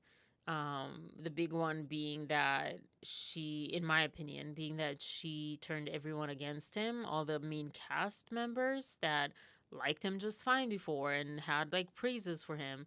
Even Hassan Minaj, I think, and who was close to Justin, at least out of the cast, and turned everyone against him. And you cannot tell me that's, I will say, just from a personal story, maybe this is not all the time the case, but from a personal story, if people are on your side against someone suddenly, it does not mean necessarily that you are telling the truth and that they're the bad person. Because in my experience, when someone was not doing something great to me, people were on their side, not on mine. And, or not even like on the side, but they just didn't shun that person. And I was discardable because they had more of a relationship with the other person, prior relationship. So, um, people don't necessarily go with people just because they're in the right. Um, but anyways, so yeah, and then having him and his family and those he invited in the basement, like, what a joke! What a joke of a person Blake Lively is. What a joke.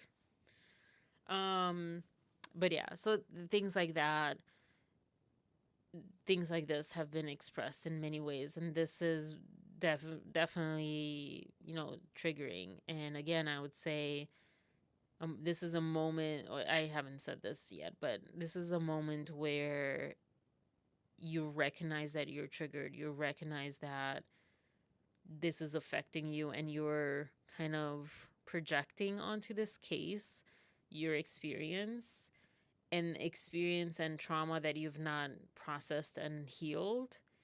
And you may not be able to do much work around it in this moment. Probably not. But recognizing it and letting it kind of simmer down to a place where you can approach it and you can tackle it, It might take hours, days, weeks, months, but recognizing is like really important because again, my therapist used to ask me all the time when I was in a really hard place where I was like so confused that I didn't know what decision to make about my relationship or about life, or I just felt overwhelmed by everything. And he kept asking me, and I hated this question, but he kept asking me, what are you doing to take care of yourself? And I'm like, that's not the point. I didn't actually say that to him, but in my head, I was like, that's not the freaking point. You know, I want this to be resolved. I want that to be resolved. I want this pain to stop. I want that confusion to end. Um, but I recognize at the same time the value of that. And I hate that he's right, but he's right. Like, what are you doing to take care of you? Blake Lively is not fighting you. You are not in this lawsuit. It is infuriating and you have a right to feel what you feel. Um, but at the same time, you also have to take care of you. So this person, I hope they do that, that they experience the devastation, but they turn to what they can do to take care of themselves first. Um, what else was on here?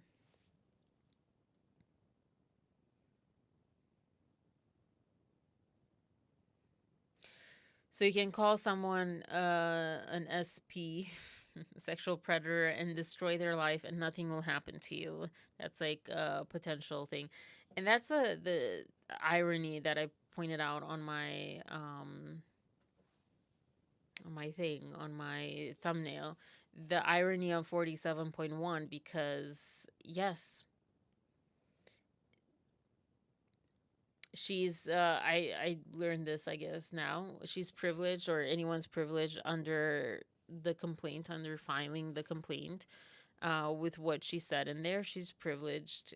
She can say whatever she can say, and I mean, someone can try to prove that was with malice and not in good faith, but short of that, yeah, anyone can say anything and ruin and destroy other people's lives.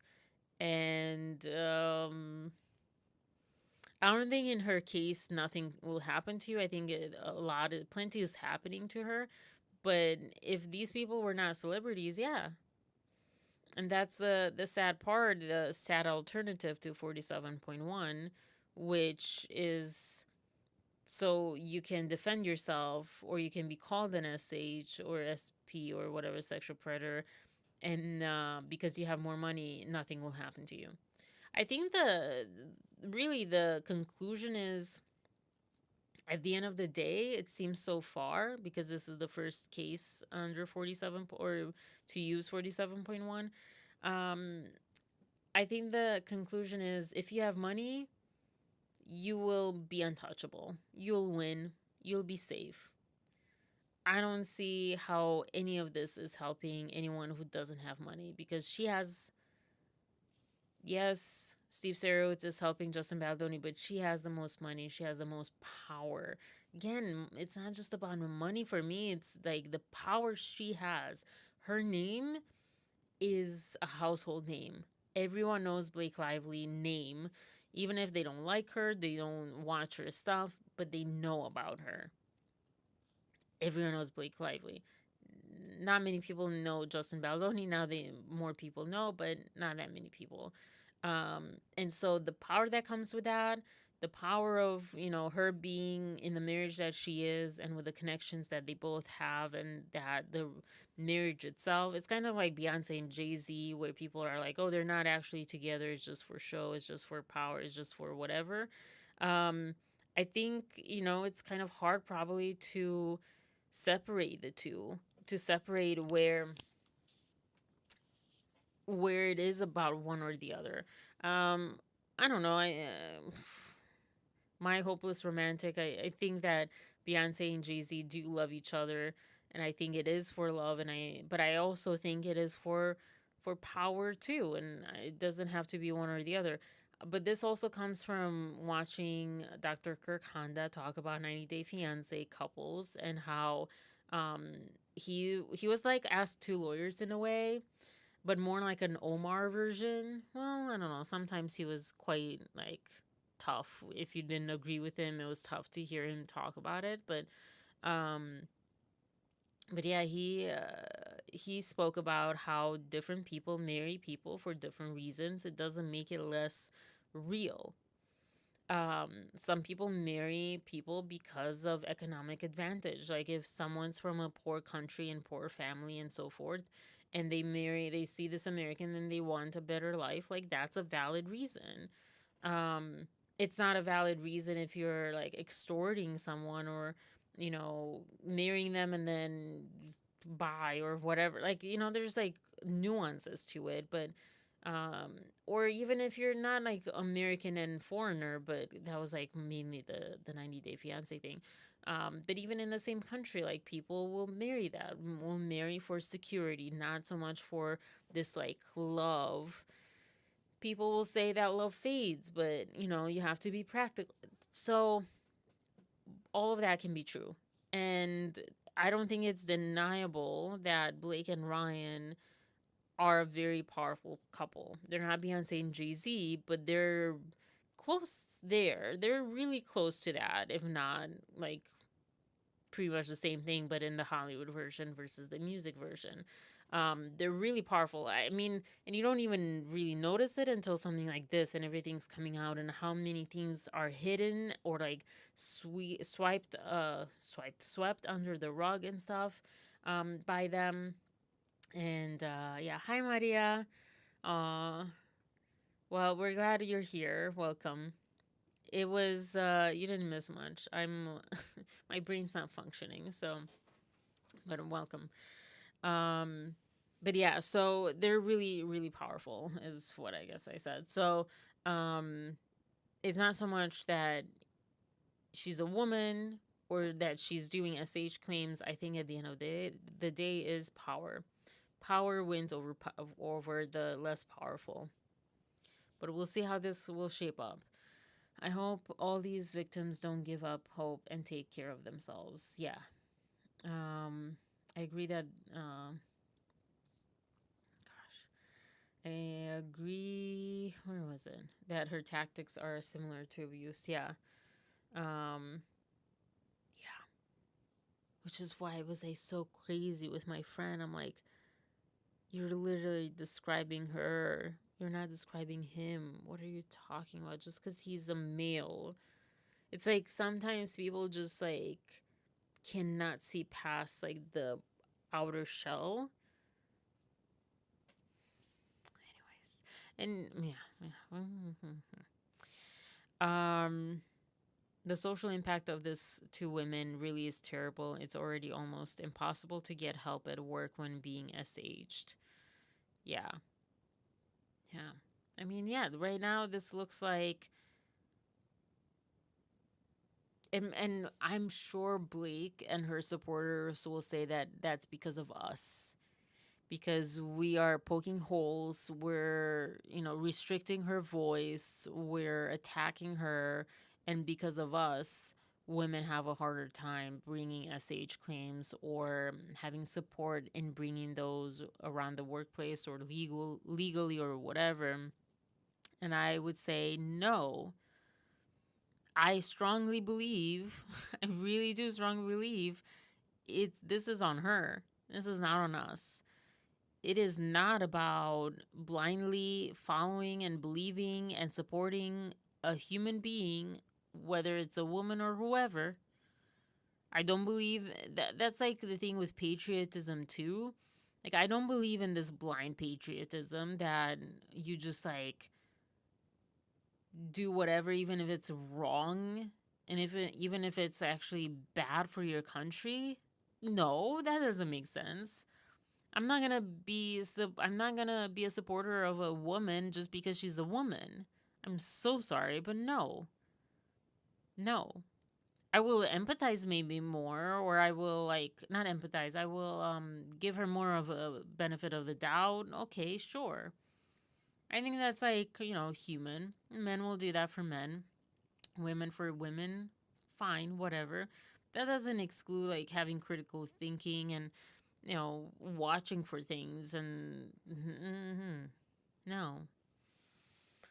Um, Blake never once supported DV victims and women during the promotion of the film. This is what I was saying earlier. I think she knew that she was going to do this that early on, so she didn't need to. It's just really weird. It's just really, really weird.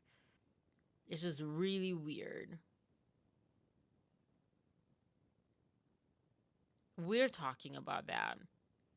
But that narrative is not strong enough, I think, in the media, in social media, and us, and also in the media.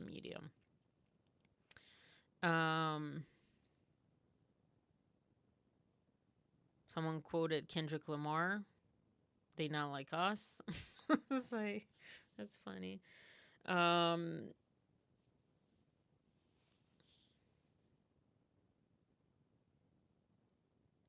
Yeah. Then one of us was on there too, and I don't know if they want, their name to be mentioned, but they knew right away that Blake was lying by how she acted and put Justin in the basement and paraded around in Britney's dress, trolling Justin because, yeah. I think the thing with the Britney dress, I don't know if she knew about the connection of Justin and Britney on Jane the Virgin set, or it was because, Free Britney movement, and she was again. Just looks like she was really. This was premeditated. This did not come because of a smear campaign, because that dress at the premiere, that was before. Like, they had like a couple of months in between the movie being edited and the premiere. So that was very premeditated. And so like by her associating herself with Britney Spears, who that was a whole movement, Free Britney, and all the stuff, I think she was putting in the crumbs, like Taylor Swift, but like bad. Taylor Swift does that for her albums, for things, not for like suing people and damaging their lives. Although some people might argue with that as far as like the guys in Taylor's life, but it's I don't think it's the same. There's crazy people out there though. I know there's the one guy Swiftologist. I don't know what is happening here. Hold on. I know I like I said, I love how he talks. I love his voice. I love his rhythm to his videos and everything. But I don't like the hatred that he has. He calls Joe, what does he call it? Something turkey. I don't know what, something turkey. And what's his name from the band in England, the crazy guy that she dated for some, I don't, wow. Anyways, heirloom turkey, yeah, Joe Alwyn. I don't even know what that means. It made sense when I was watching his videos, but I don't remember now what it means. And again, this was my initial problem with Donna, but I was like, okay, I'll look past that, and then it just got worse and worse. I'm just not good with that. I don't believe in that. I think it's something that's so wrong in my eyes to do. But anyways, excuse me. So, there's that effect, but besides those people, which I guess there could be a lot of people, she's not doing anything to really harm anyone's reputation. Pun not intended. And life. So yeah, unlike Blake over here. And then they also said no one trolls their abuser, and yeah, that's what with Nice Pool, which also the judge ruled that Nice Pool was like just opinion, so nothing will come out of that. Which was like, yeah, it's also understandable. We see it, it sucks. But legally, yeah, it was that was probably the most of a stretch in my opinion.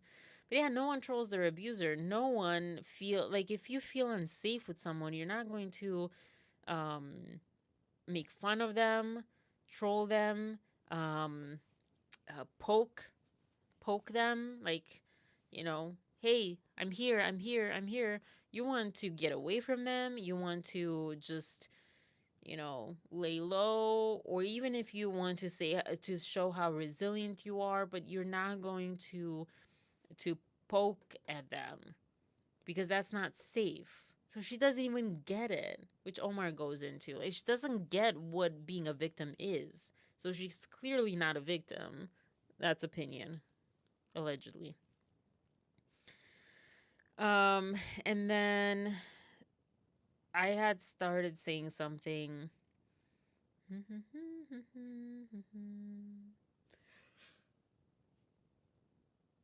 Sorry. I don't know what I was saying, but then I captured the end of it, where I was saying that, look at our politics. Bad people win and good people protest, protest too much. But sometimes it's like that. It's a societal issue, not even a justice system issue, because someone had said that they lost faith in the judicial system or something like that. And I said, it's not. I mean, yes, but it's really society. If society was good, healthy, strong, the judicial system would be fine. It would work for it. Um and yeah. So that was like the chat stuff. And last but not least, yeah, and this is not from a mental health professional standpoint. I'm not a mental health professional, so therefore I cannot speak in that sense. But these are my sentiments for the victims triggered by this decision from the judge, and this win for Blake Lively, and this loss for Justin Baldoni, because there was a win and a loss. Yes, this is probably taking a mental toll on Justin. Oh yeah. Might not hurt him legally, but emotionally he's wounded. I agree, she had a plan. They truly don't look happy, and he's really weird. They're powerful but not happy people. Yeah. Yeah, they don't look happy. And I showed the one video, just Justin and Emily compilation. Blake and Ryan do not look happy. And yeah, happy people don't make up lawsuits. Hurt people hurt people.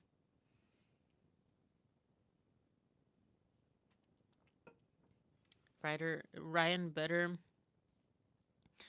not make a skit or fun on this, or I'll put a hex on him. I think you can just go do that right now. I don't think you have to wait for that. He probably will. I'm sure they will do something, especially now that they got, the win as far as Nice Pool.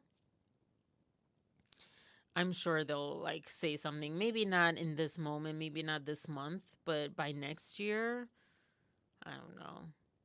Since there's that connection with WME and SNL, I don't know. Maybe that's a stretch, because there's Colin Jost and Scarlett Johansson, and I don't know that SNL and what's his name are necessarily on this side of things. I don't know. Who knows? But I'm sure. I'm sure it'll happen in one way or another, or like some comments here and there. Yeah, he doesn't care. Yeah. Um, but yeah, as far as like, I imagine that this was very stressful to hear on Justin's side. It was probably a very tough day in the Baldoni household. And I'm sure, like, I can imagine the lawyer said, hey, like, it's not an entire loss. Kind of like the lawyers Omar said on here and stuff on YouTube. And, but it's a blow. It's a hard blow. Um,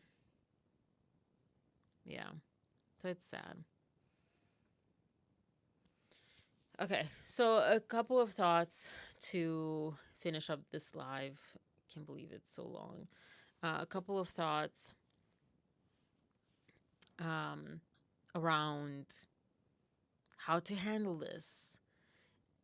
I'm speaking, I guess, to victims, but it's and survivors, but I feel in that. But I sometimes I say we, sometimes I say them or you or whatever. Um, I personally, like, yeah, like the place that it hits me and that I identify with and empathize with the most in survivors and victims is the lack of voice. Especially right now, this is like a personal time moment for a second because I have not even been able to keep up with the vlogs that I had left. And I'm kind of missing that. But more and more, I realize how voiceless I am, how alone I am. Let me see if I can get the direct quote. There's this quote from Titanic. Wow, I wrote that differently.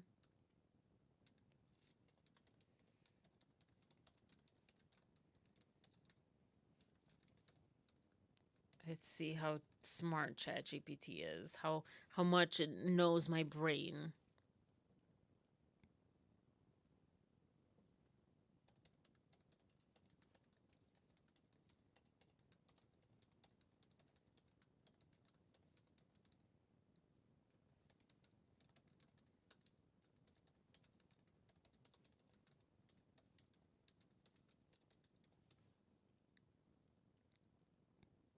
Sorry for the pause. The dramatic pause.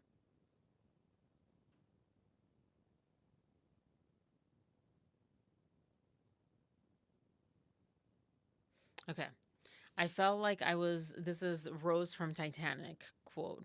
I felt like I was standing at a great precipice with no one to pull me back, no one who cared, not or even noticed. I was screaming at the top of my lungs and no one even looked up.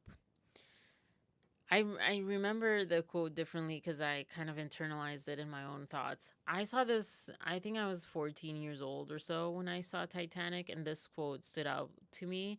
This was the my big impression with Titanic.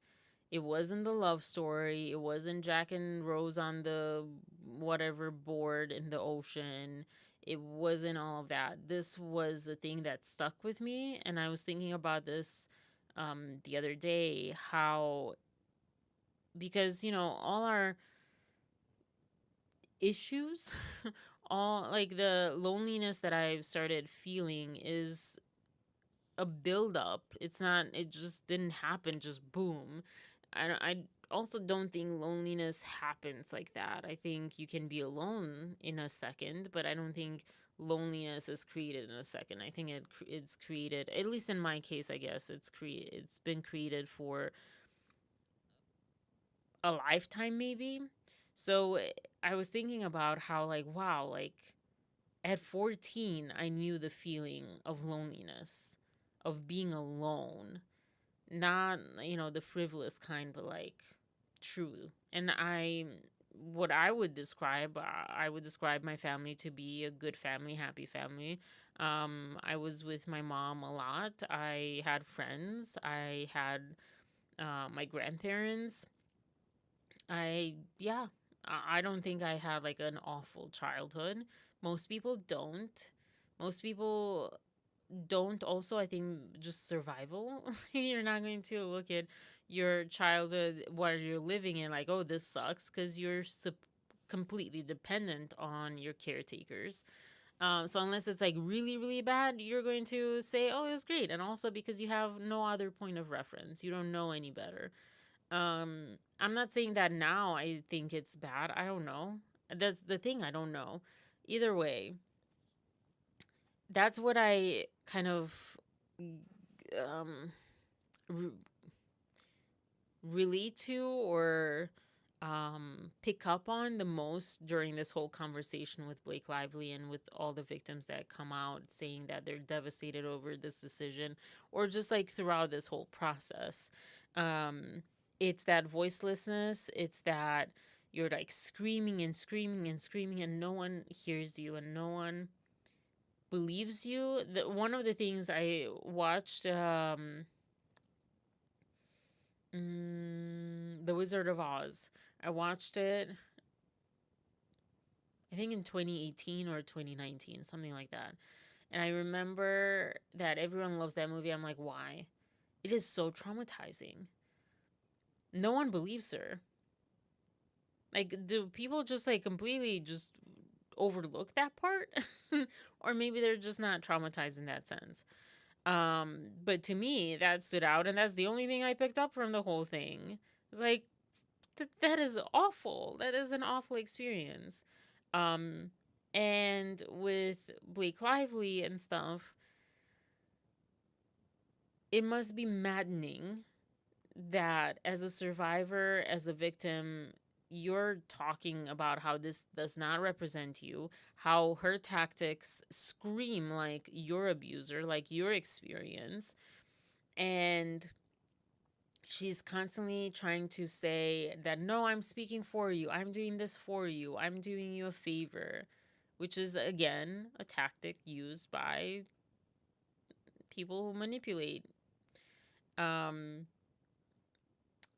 so I guess, like, oh gosh, I have so many little notes. But I guess the first thing is kind of weird timing to say, but I'll just read it in order. The first thing is, this can echo whatever you have gone through, but it is important to remember that this is not that, and that you are, touch your surroundings and so forth, first off.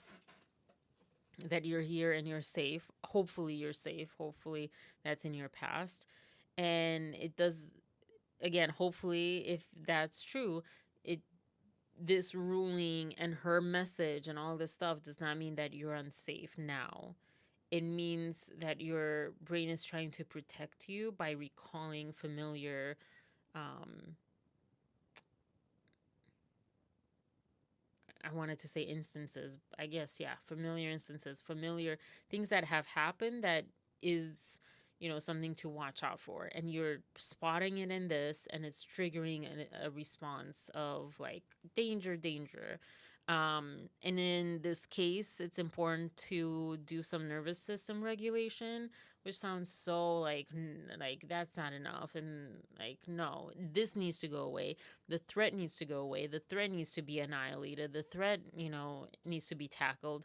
Not me, my inner thing. I mean, people can react differently to that, but I know that I've gone both ways where like, yeah, okay, yeah, I need to do some breathing and whatever.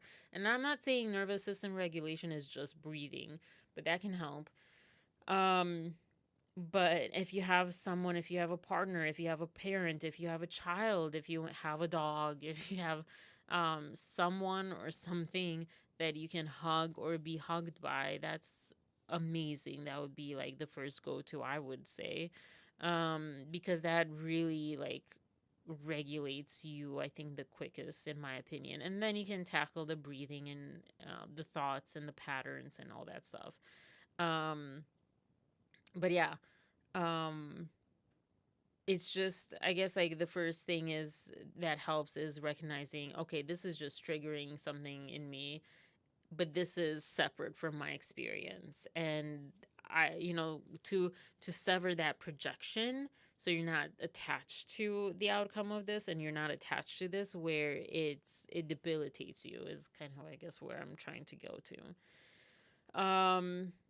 And it's also like a moment, an opportunity to like practice whatever tools that you have in rewiring or healing, or reprogramming is what like my coaching would call it. Oh my gosh, how did that happen? Because you're hold on. What? That is so weird. You're plugged in. How is this happening? What the heck?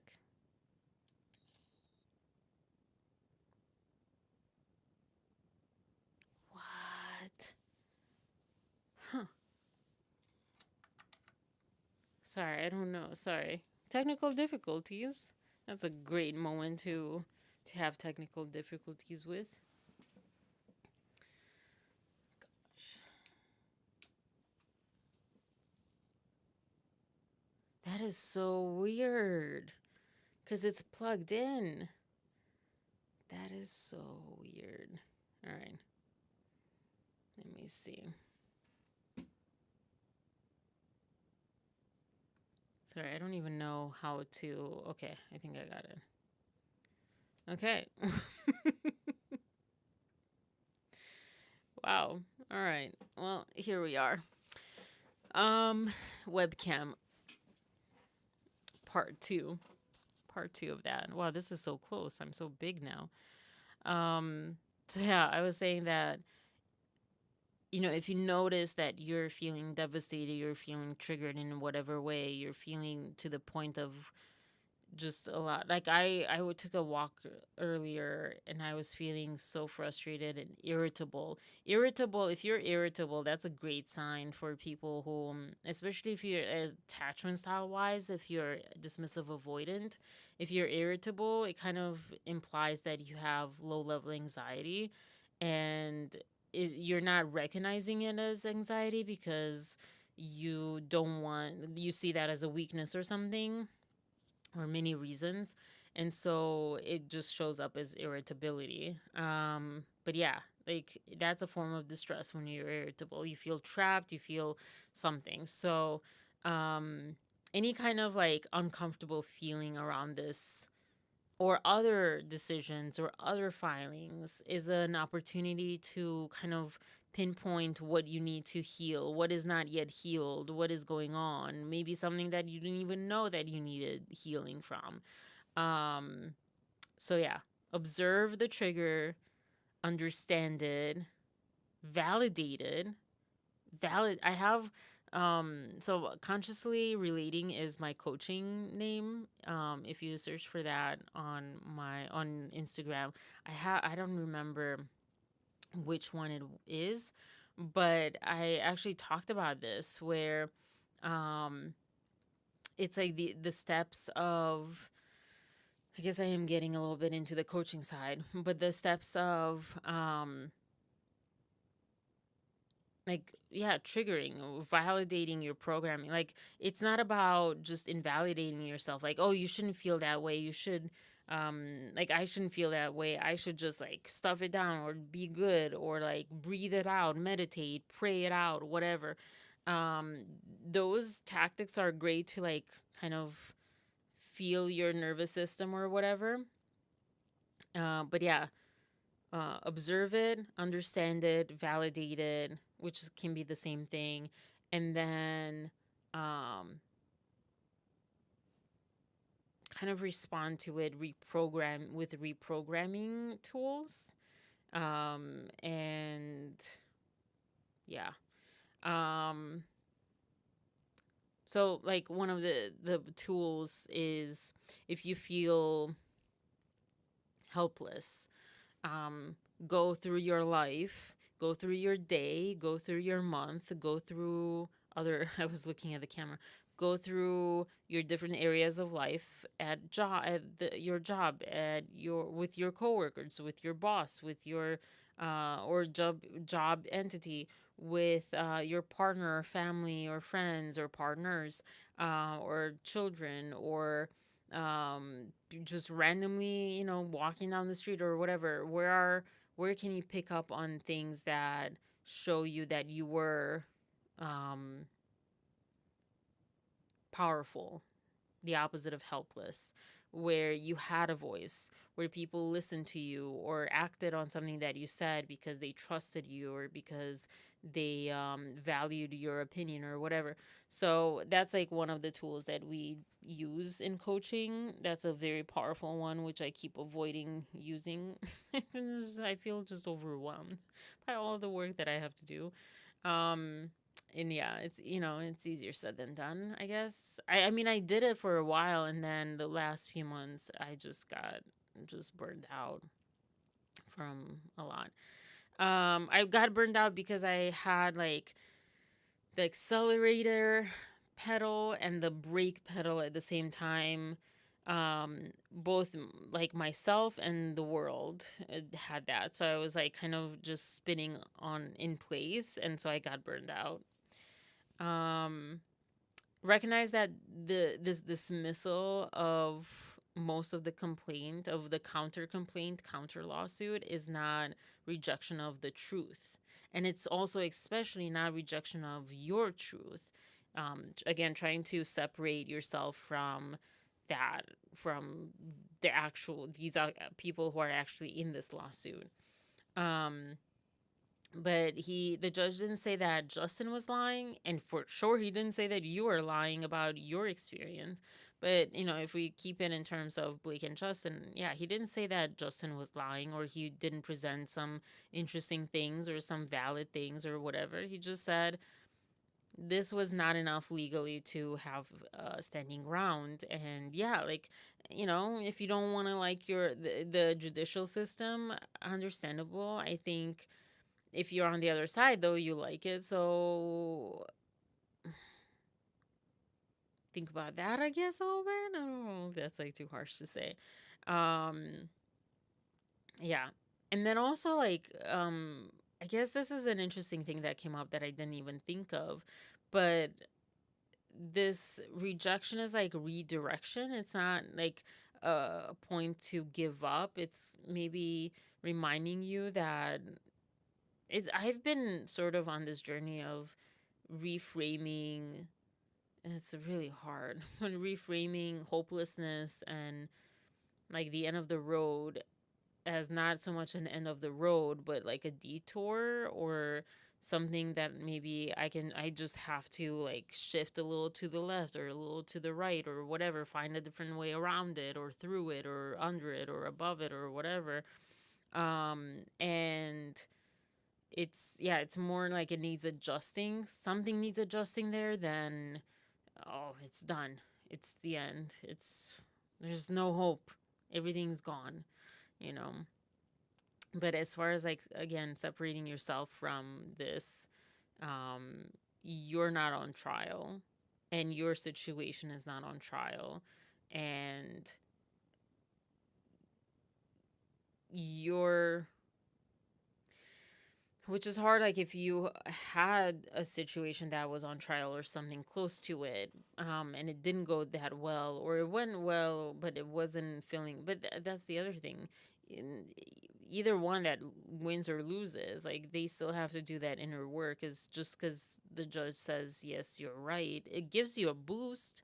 I know I feel the boost when you guys tell me that I'm right, or that you're on my side in some way or another, directly or indirectly, you agree with me or whatever. I comment in a chat, and the content creator, sees me and agrees with me, or says the same thing that I was thinking or whatever. Yeah, it feels great. It's a boost. But then you still have to kind of have that inside, and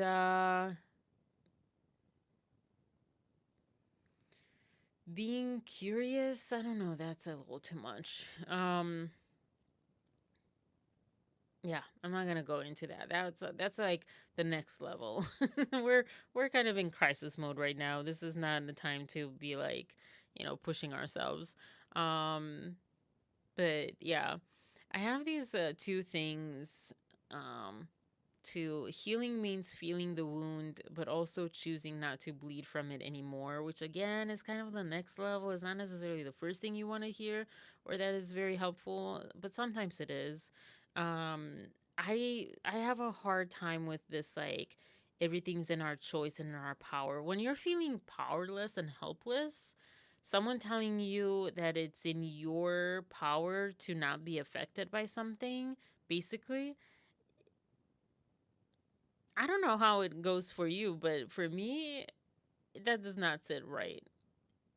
It's like cognitive dissonance, but not like because you're trying to hurt, like the person is trying to hurt me or, manipulate me or something. It's just cognitive dissonance because it's like a cacophony. Like those just go against each other, you know. So it's something good to think of and know of, but in the moment of crisis, especially when you're being triggered or you're at your like highest level of emotion, and you feel, especially when you feel the most helpless and powerless, voiceless, etc. Someone telling you that you actually have a choice is not it, but remembering times when you did have a choice, that actually helps a lot. It actually helps a lot. But again, in that first moment, you might not, especially if you've not done that before, like you might not have anything that pops up. But if you have someone that you can talk to, and maybe they can like suggest things like, hey, remember when you told me about this, that maybe that's an example. If you have someone like that, that might help get you into that. But healing does mean feeling the wound, and that is why many people don't heal, especially dismissive avoidance, especially narcissists. Those are not the same, by the way. Dismissive avoidance and narcissists usually are quite opposite. But people think they're the same because I guess just how people feel as a result or whatever, because dismissive avoidance are very much about me, but in a very different way. Dismissive or avoidance are like me, but I'm not imposing anything on you, whereas like a narcissist is like, think of me as the best, look at me as the best, dismissive avoidance aren't like that. It's like, well, if you don't want to look at me, don't look at me. It's yeah, I don't know, it's sad, but that's why both though don't want to heal that much, because the wound is so hurtful and they want to avoid that wound like the plague, literally, I feel like.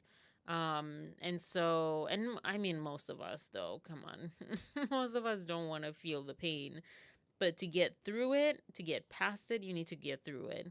I don't remember where that quote is from, but I remember that quote. It stuck with me. You can't go around it. It's just not life. It's just not life here on this planet at this time in this world as humans. It just doesn't work that way. You have to go through it. You have to feel the feels. And then, so when you're feeling something from this lawsuit, it's like, ooh, okay. Like, do whatever you need to do to be like, okay. And then get curious about it. The judge didn't invalidate survivors. The judge just asked for a cleaner claim, and we're allowed to feel that without collapsing into it.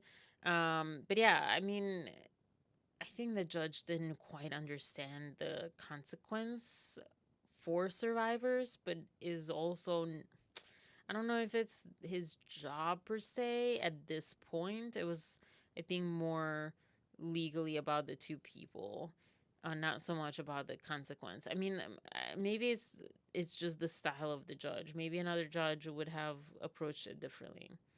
But yeah, I also, for anyone who's interested, I haven't posted on there in so long, but I'm proud of my little things.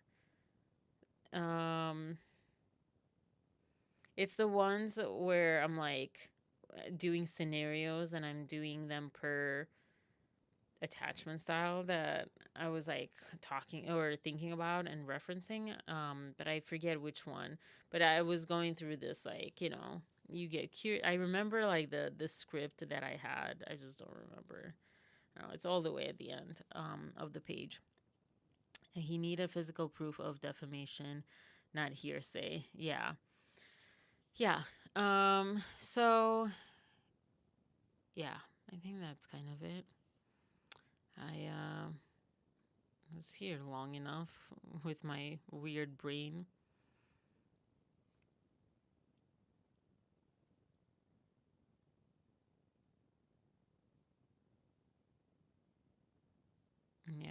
and how, yeah, I'm not gonna say that because that's just going to make things a little worse, maybe. So, yeah, here we are. Monday night. What a Monday. What a way to start the week. What a way to start the week. Happy second week of June. It's crazy. I hope you have a good week though. I again will not be live on Friday, but I will be live on Thursday night. And like I said last week, and last week turned out to be something. If something crazy happens, I will also come on, um, during the day or whatever on Wednesday or etc. So, yeah, crazy, crazy. I definitely feel detached right now, because it's just been all day listening to content creators, reading the complaint thing, and trying to make my notes and all this stuff. So I'm like in that sense of like, uh, I guess this is real. I don't know. But yeah, thank you for being here. And I don't know. I feel like I'm so off my game lately. And I think because I started feeling the feels like about a month ago, I started, you know, things have started opening up for me to deal with things that I was not dealing with for a few months. And I think it's really hard to just show up, and I'm partially still trying to ignore that because it feels so overwhelming, but also feeling feelings and thoughts and being overwhelmed. And then so my brain is just all over the place. And when I show up for this, like I try to be organized, but then it doesn't work. So I'm really off my game and I don't know how to get back on it. And I don't know how long it'll take, but I definitely deeply appreciate your presence and your patience. So, thank you for that. And yeah, and I'm sorry if I like said anything that triggered anyone too, cuz it was a weird one today. It was heavy. But thank you, Arnaldo, and all of you, Marias, and Angel. Have a good night. Um, yeah, too much for today. Have a good night, and see you Thursday. Bye. Peace, love, and compassion. It's weird saying that now.